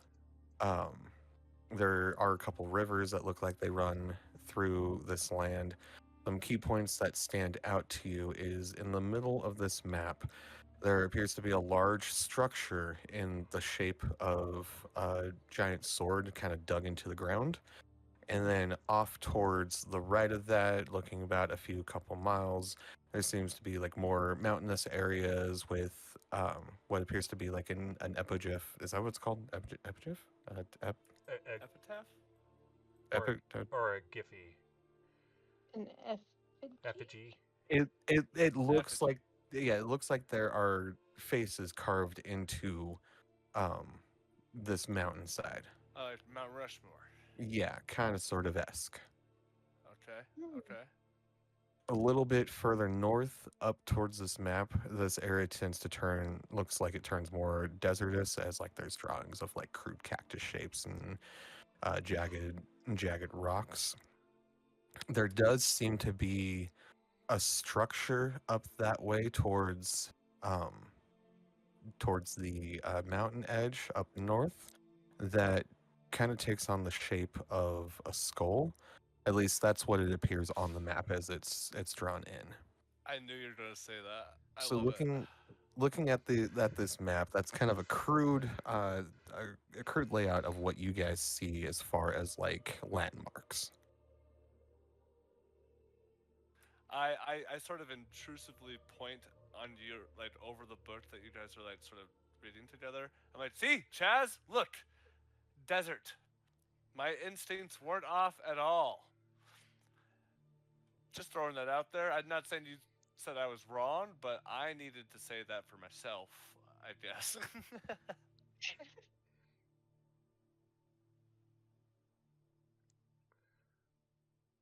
Well, any direction we want to go first?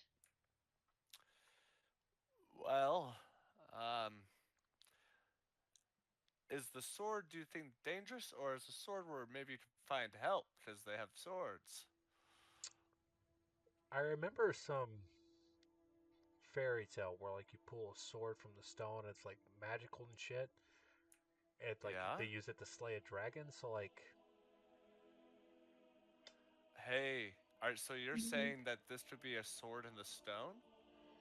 And that it could potentially give us the power to slay? I mean, I don't wanna, be too presumptuous, but I mean, what if, like, I'll turn to Lyra. I'm like, alright, well, I don't want to get too excited about the idea of becoming the true king of England, but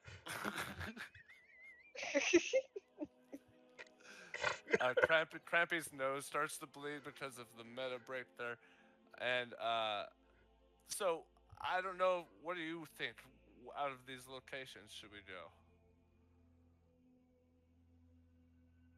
I wouldn't mind going to see this where the sword's at on the map. plus, even if it's not super magical, I'm sure Patch would appreciate a new sword. See, it's going to be a win-win. I turn to Patch. Patch, you're going to be the king of England. I think Patch stepped away for just a moment to go to the restroom, Oh, no worries. unfortunately. Of course, the plasmoid would step out at the time where we're trying to give him gifts. Well, are you opposed, Tin? Maybe we should check this magical sword out? Certainly wouldn't. I certainly wouldn't mind a new sword or two. She kind of looks down at the two short swords on her waist. Whether or not it's an actual sword is up for debate. I wonder. This forest seems too easy. I think it's just because we are that good. And I'll start marching on what is probably the wrong direction.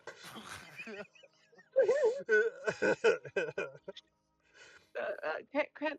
No, he's gone. All right. I knew it was not the wrong. I knew it wasn't the wrong right way, and I turned and started like walking still the wrong direction. I'll just keep doing this bit until we leave. Yeah, the outliner just kind of watches you as she follows you as you with a confused look on her face. All right, so the consensus is everybody wants to go towards the sword, correct? Yeah, That was the sword in middle of the stone, map, right? Yeah. more or Yeah. less, right? Might as well go Yeah. dead center first, then we can branch out when we fuck it up. Okay. Yeah, inevitably. Perfect. Where you guys are at, like, we're gonna fast track this just a little bit, because where you guys would be at on the map, and I'll show you that next time when we play. It would take at least like maybe 2-3 hours to hike your way there. Um, while you're doing that though, like, is there any does anybody want to make any kind of like investigation rolls or perception rolls about the land or anything? Do you have any questions? Like, is there anything you guys want to do between that time, real quick? I'm just gonna be playing country roads on my loot. That's it. Okay. Chaz would be taking in the lush green environment while we have the opportunity playing accompany to said country roads. Okay. Anybody else?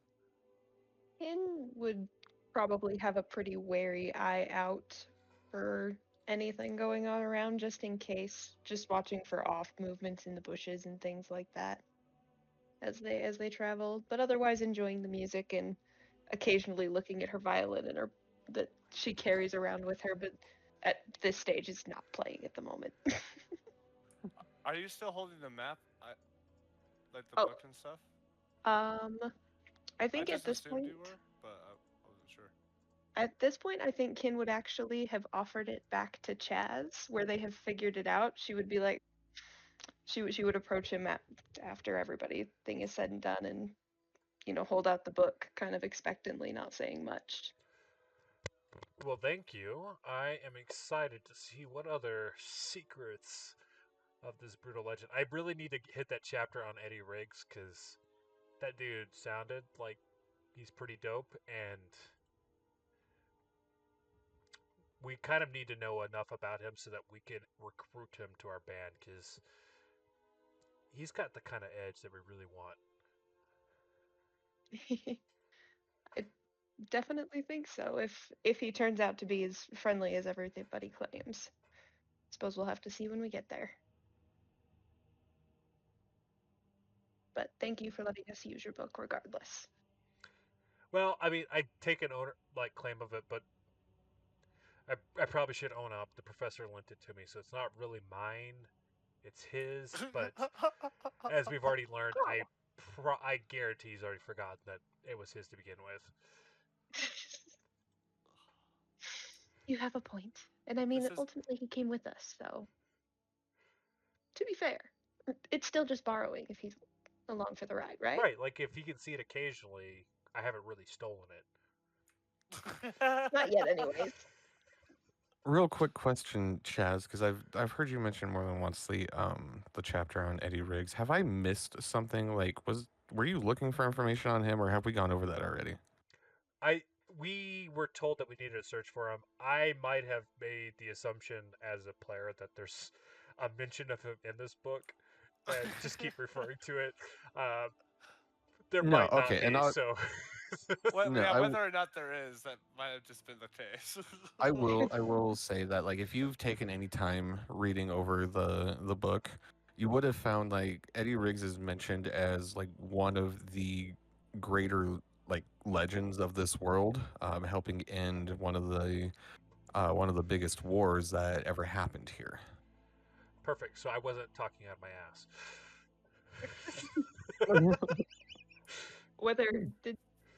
Didn't Chaz say though that he had only gone into it for outfits though? Primarily, he did look up at least to see who Eddie Riggs was, as far as Okay. like it's like looking at the Cliff Notes version. Right. yeah, right. yeah. Hold on, I'm going to show you something.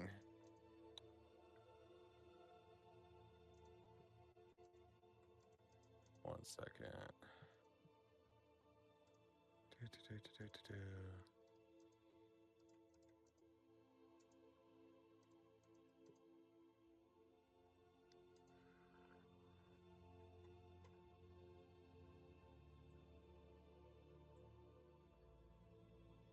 Okay, this will work. So in the grimoire in the chapter with Eddie Riggs, the main thing that would have stood out to you, Chaz, is there was a drawing in there that looked like it was supposed to represent him. So this is what you would have seen in the book. Fantastic. I would say, Okay.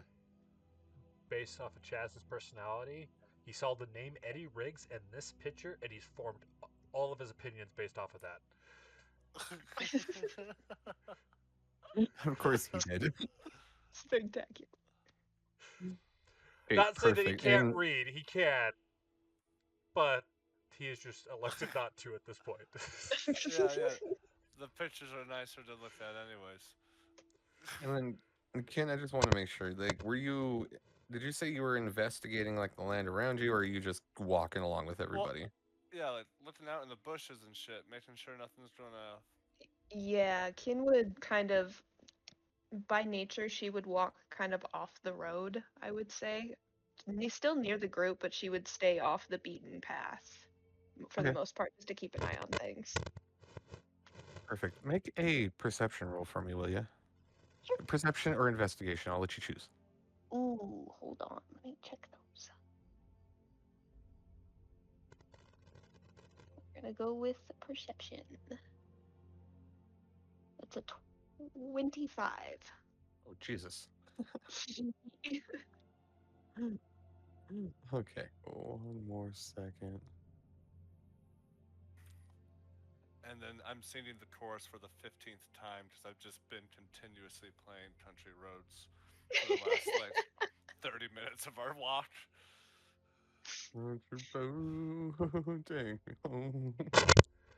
to the place I belong. Okay. And as you're kind of looking around through the foresty area, uh, you don't see anything that looks like foe or anything. To at least nothing that feels like threatening. What does kind of stand out about the lay of the sign is like now that you're like, kind of looking around and you're getting closer to things, a lot of like the bushes and trees have a metal that seems to be infused with them, almost like helping them stand up.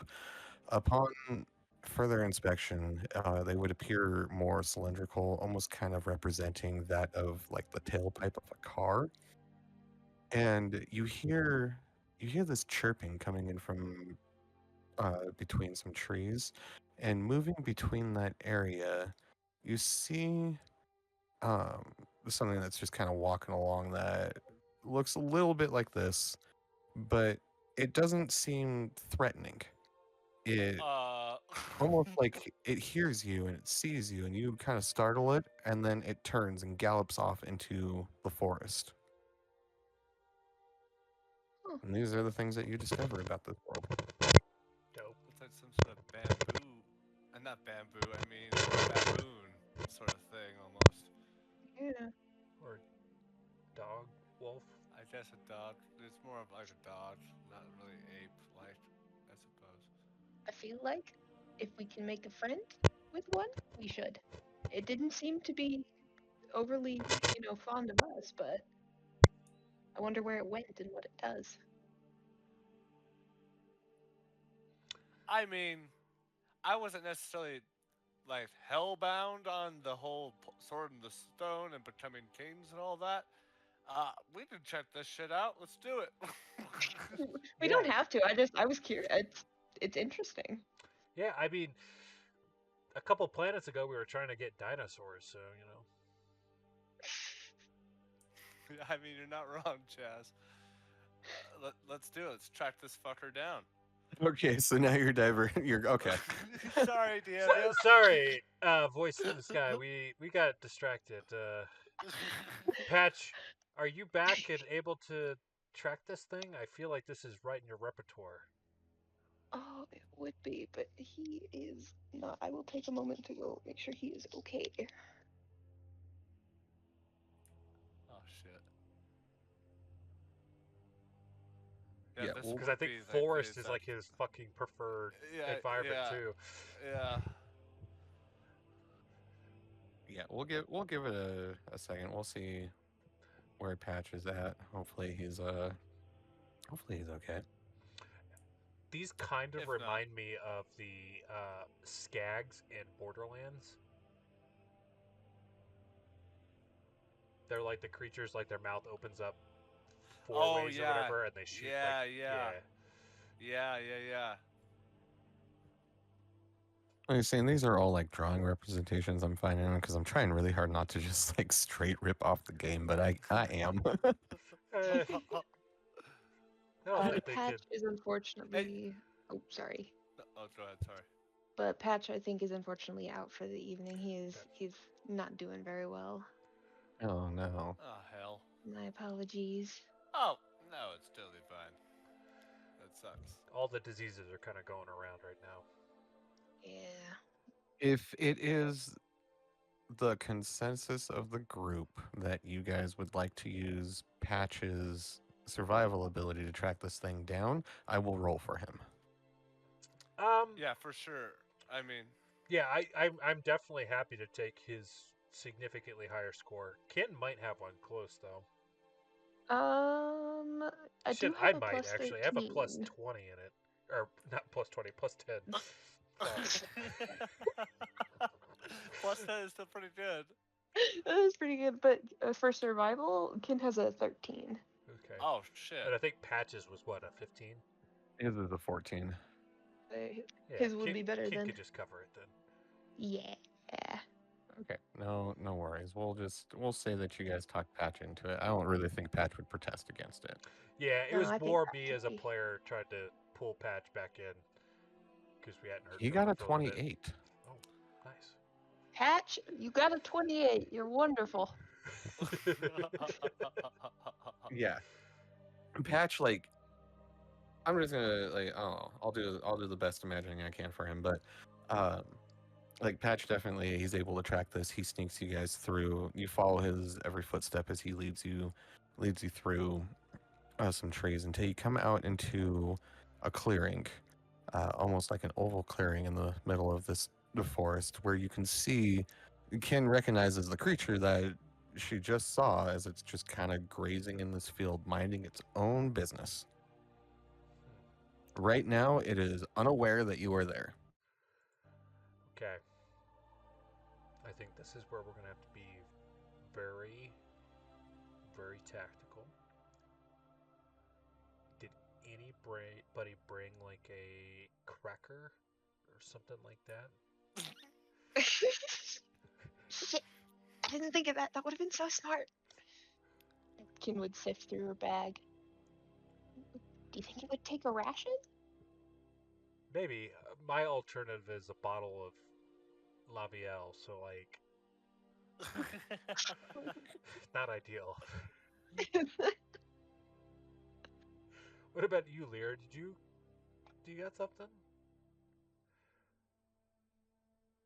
Hell, you might be able to fly up to this thing and like just sit on it without even knowing you're there. I mean, I could. I could do that. But why do we want me to do that? I was thinking more like puppy, but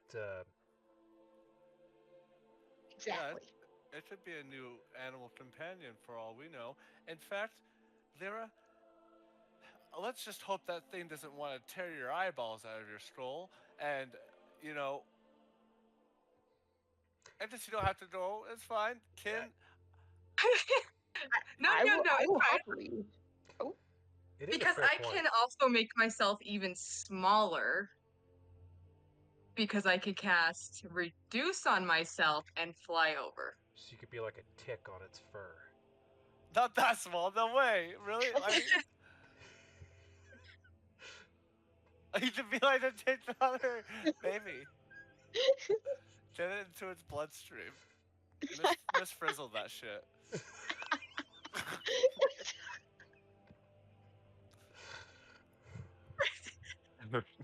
I I look Alright, like a Lyra, tick. what do hold you on. do? I give you inspiration. I'll just whisper country roads to you. that will inspire you. Just be mindful, we I have exactly guess. 0 essay on any of its nature. So, who knows? It could breathe fucking exhaust fumes. I guess I will fly over to it. Okay, if you would like to do this stealthily, it is your size and where it is oblivious that you guys are even there. You may roll your stealth at advantage. What? Wait, Kin, are you going to, or is it just going to be Lyra? Kin, do you want company, Lyra, or do you think it'd be better to go alone? I'll happily go too. I just worry if I disturb it and you're too small and too close. It might be best if I go by myself, because I am small, that it will be easier to get over there without it noticing me. Yeah. Kin, I think that's a good idea. Kin will still crouch down and like sneak in the bushes, kind of like in a still keeping distance, but like changing her position so she can like help keep the animal in the same place with where Chazz and Crampy are, if that makes sense. Right. But so you are going along, or you're just kind of hanging back like that? Hanging back, but yeah. I just activate my ring of invisibility and turn invisible proto style. Staying within 30 feet. So I'm going by myself, correct? Yes. Yeah, you Sorry. got this, Yeah. Lyra. I inspired Okay. you. And so you said to roll stealth and I could do it at advantage? Yes. For now. And you're inspired. That was a 24. Yeah, Lyra, you fly up. This thing is completely oblivious, and it's like you land like directly on top of its head as it bends down to graze at the grass down below.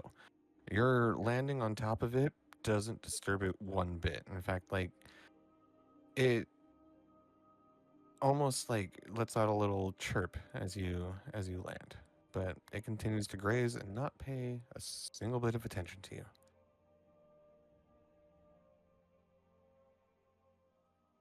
Can I then cast animal friendship on it? Yes, you See, can. you were perfect for this from the start. Yes. Who knew you had animal friendship? Well, I did. Is there a save on animal friendship, or how does that work? What it says is it does have a save, wisdom 17 Okay. is what it says.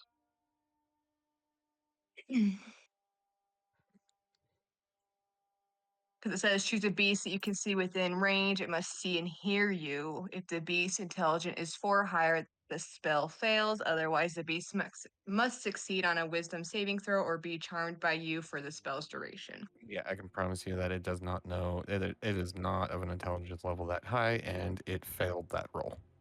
It Okay, is now cool. friendly to you. Okay, cool. Shit. I'll let Right everyone now- know it's friendly. Yeah, right now it's still not paying attention to anything. It's just kind of like leaned its head up for a little bit and gave a chirp, and then went back to eating grass. I'm going to pet its head and let everyone know that they can come over now. And as you pet its head, like it kind of shakes its head back and forth and gives like a cheerful like chip and cheer. What in the new dog? It's mine. I He's mine. deactivate my ring of Oh, invisibility. no, and I agreed. It is approach. definitely yours. They're mine. What are we naming him? What does it Wait, eat? the Outlander kind of like steps forward. She says, "Wait, if we give it a name, then we'll never get rid of it, and we're just adding another thing to the ship." Excuse me, Outlander. He's mine. He's coming with us now. And if you look with how small Lyra was to start, this is just a normal sized person size now with both of them. So like I think it's fair. Yeah. Yeah. Yeah. Weight balances out, Outlander. Yeah, Think about the numbers. the Outlander realizing that like she's losing this, she just kind of like sighs and nods. I mean, realistically, it's just a mount for Lyra to take out and about. That's true. Out and about. That way, So what does it Gruzzle eat? doesn't have to carry Grass? around in a glass. Yeah. Mhm. Well, You and that's know, Sorry. Crampy, you just asked like, what does it eat? Grass. Like, just by looking at this creature and what it's doing, it is very clear that that is what it does. So is it more like a cow? Because why have the sharp teeth? Is that bones on its back? it's just a little interesting looking. There's nothing wrong with that. Well, I'm Oh, not shit. I'm not I thought those were disrespecting the animal. feathers. I'm just trying to figure out what we've got going on here. I know it's a different planet, so like I shouldn't make assumptions, but it eats like a cow, looks like a fucking dinosaur. I mean, I guess there Okay, was I'm gonna dinosaurs that give- ate grass, so. But, anyways, I'm gonna give you a better I'm gonna give you a better picture. 1 second. Jesus Christ. Okay. This is what they look like, straight from the game. so Okay. it looks like a puppy Okay, that so eats it's- grass. Got it. I'm just gonna say like maybe looking through the like grimoire, like while you might have come across the term raptor deer. Ooh, raptor deer. Okay. Wow. So it's So sort I of guess like it a- kind of. Oh, go ahead. Oh, I was just going to compare it to a little fawn. Kin would reach I'm over gonna to- call him Bambi. It's a metal fawn. Yes. Did you just say you're calling it Bambi? Sure as fuck did. Well, you heard Lyra. as you all approach and see Lyra sitting atop her new raptor deer, effectively named Bambi. I wouldn't say new just yet because currently it's only under a spell from you, but I will allow 24 it to be a hours. possibility. She Yeah, can yeah, bond with it there a will lot come a in time. 24 hours. Yeah, dude. Yeah, What we've these been, people we've, with us? yeah, yeah. What were you gonna say though? Sorry. Oh no, I was just trying to add more stuff on the pile. It's fine. Well, so Lyra now has a mount, and I think we will be able to learn quite a bit from this creature on what this world is all about. And Yes. at that moment, all of you hear this loud, deep roar coming from within the trees. This roar is so loud it almost sounds as if a fiery beast is just letting out a war cry. Something's coming in your direction. You can see the trees are like being jostled and moved about. Something's banging its way through it. Outbursting from Here's a couple pictures for you. Outbursting from the trees, you see this giant metal contraption come crashing through. And it's clear that's where the Okay. sound of the roar is coming from. Okay. As it heads your direction and parks almost like very crudely up to you. There's somebody driving it, and as he steps out, a big, stocky man, muscular, long black hair and matching black goatee, steps out of the vehicle. And he looks at you, and he kind of smiles. He's all, "Ha ha! You've only been here for 5 minutes, and you already tamed a raptor deer. That's awesome. Who are you?" Well, funny you should ask. We're the Riff Rats. I'm sure you've heard And of we're- us. Our yes, label we're- is. It's legendary. We're on a revival tour right now because we came back from the dead. Wait. Y'all are a band? Oh yeah. You fucking know it.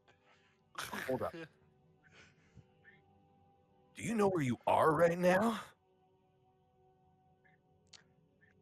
Being brutal, right? Yeah, we're on Brutal looking for this dude Eddie Riggs because we're trying to get him in our band. Bro, I'm Eddie Riggs. No Oh, fucking shit. way! I'll just pull out my lute and do like a little diddly diddly diddly dee. You know what I mean? Sick. So, can you play me a song? Because that would be fucking legendary right now. Sure. Yeah. Yeah. Let's throw something together, guys.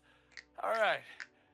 No big deal. Just playing for the guy. I feel like rock is probably your genre, but is there any particular ones that you're kind of vibing on? Give us some material to jump off of. Rock is for, the people who can't handle the real shit. I want some metal. Metal. Okay.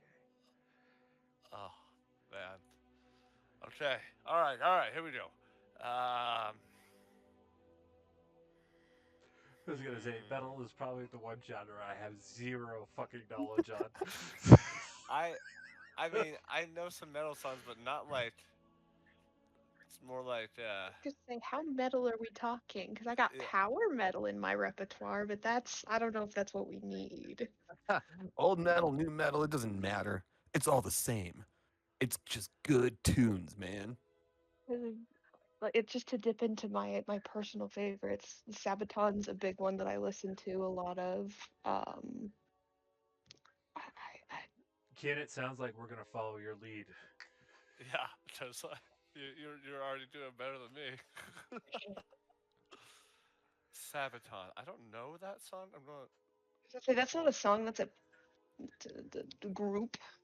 Okay. I've been messing with the metal box in my room, or I was The only trying one that's to. coming to and- mind right now is Baby Metal, and it's like, not that there's anything wrong with Baby Metal, just that's the only one that's coming to mind right now. So Let me see if I can find non-copyrighted stuff to send.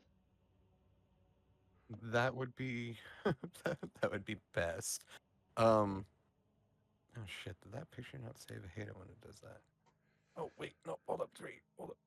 While Ken's looking for that, there you go. That's who you're looking at. Jack Black in video game form.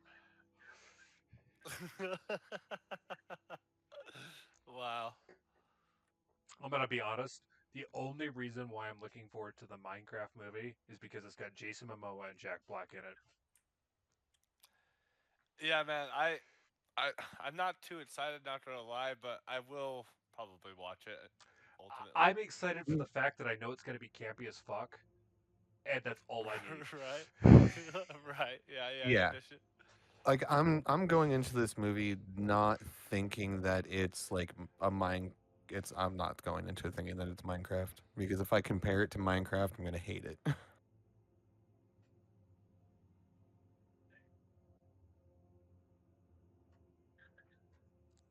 I I'm am gonna try and- struggling to find anything, not gonna lie.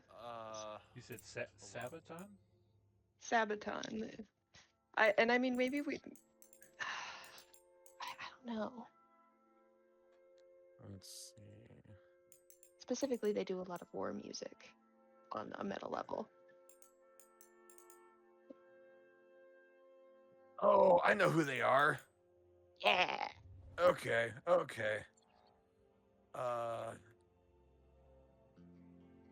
I've got the final solution of no copyright. That's one of version. their songs. I was looking at Bismarck. Bismarck is another good one. But I don't know if I'll be able to find anything that's. I was gonna say, I know I don't find a lot of their stuff everywhere on platforms. Yeah, Colton, so if I you've wasn't already got sure. YouTube up, if you type in Sabaton copyright free,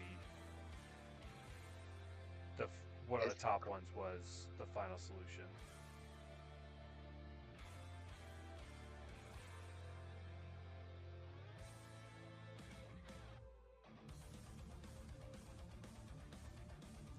I mean, this is diggy. Like, Yeah, it reminds me of I transported back into Guitar Hero 3 right there.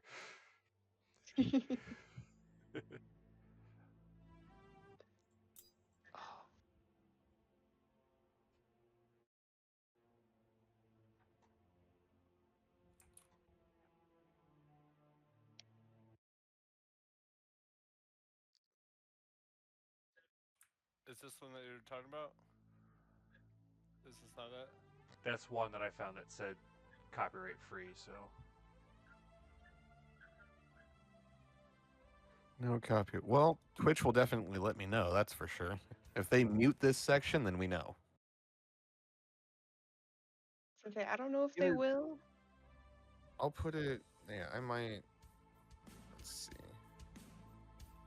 It's pretty. I might just turn it down on my end a little bit so you guys can hear it and then explain to me what you're doing. One by one, I need performance rolls. Okay. Oh, I'm trying to remember. We Um, have advantage on performance rolls, right? Or is Yes. there Yes. stipulations? Yeah. I think since I've been warming up on my loot this whole afternoon of walking, I'm just gonna continue with the loot. And I'll just I'll go more for a rhythm and just add some of the chugs, you know, with the streams. And I'll sort of get myself worked up a little bit, so I'm sort of sweating and glistening a little bit.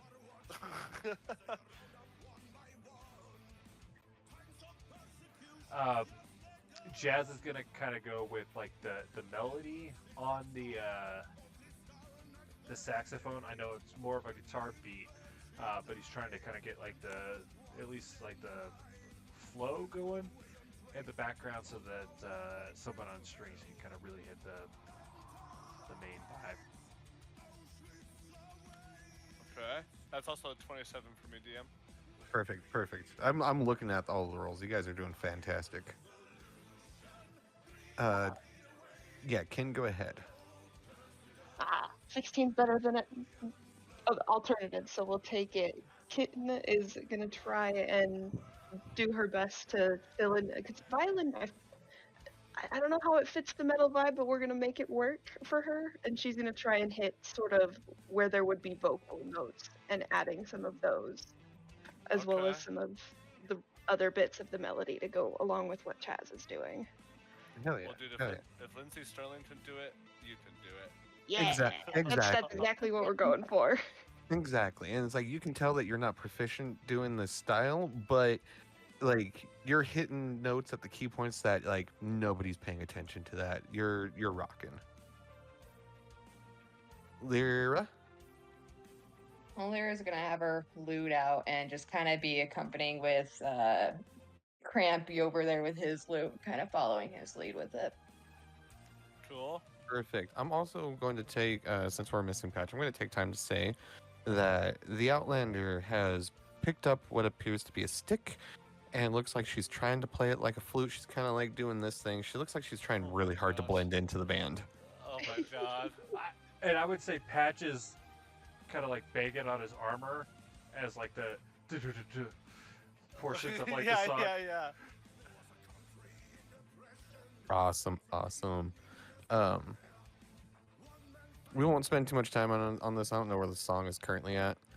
But yeah, you guys are killing it. Like Eddie's up there, like he's doing the whole like windmill with his hair, and he's got his fingers up in the air, like he's digging this shit. He loves it. Hell yeah. You guys come to your end, and he's like, "Dude, that was awesome! Totally metal, man. You guys exactly know how to hit it. You're gonna fit in well here." Perfect. Thank you very much. And I'll just slide on my knees and stuff them up because it's, dirt and rocks. What did you guys call yourselves? Rugrats? The Rift Rats. Right. Rift. Is that how you got here? Yeah, we bring our Yeah. tunes across the rift whenever you need them. You kind of see, like, he squints at this a little bit, and he starts looking at every single one of you individually, and his eyes drift over and fall on the Outlander, and you see his eyes get wide at first, and then his face kind of scours into a frown as he says, "You, what are you doing here?" Oh my god.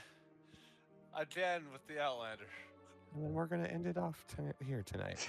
Oh my god. Fuck you. Are you serious? She's Like, of course. Well, Of course. The question is, what did she steal from? Yeah, what did she take? What Or did she what do? or what does she owe him? Yeah. Jesus Christ.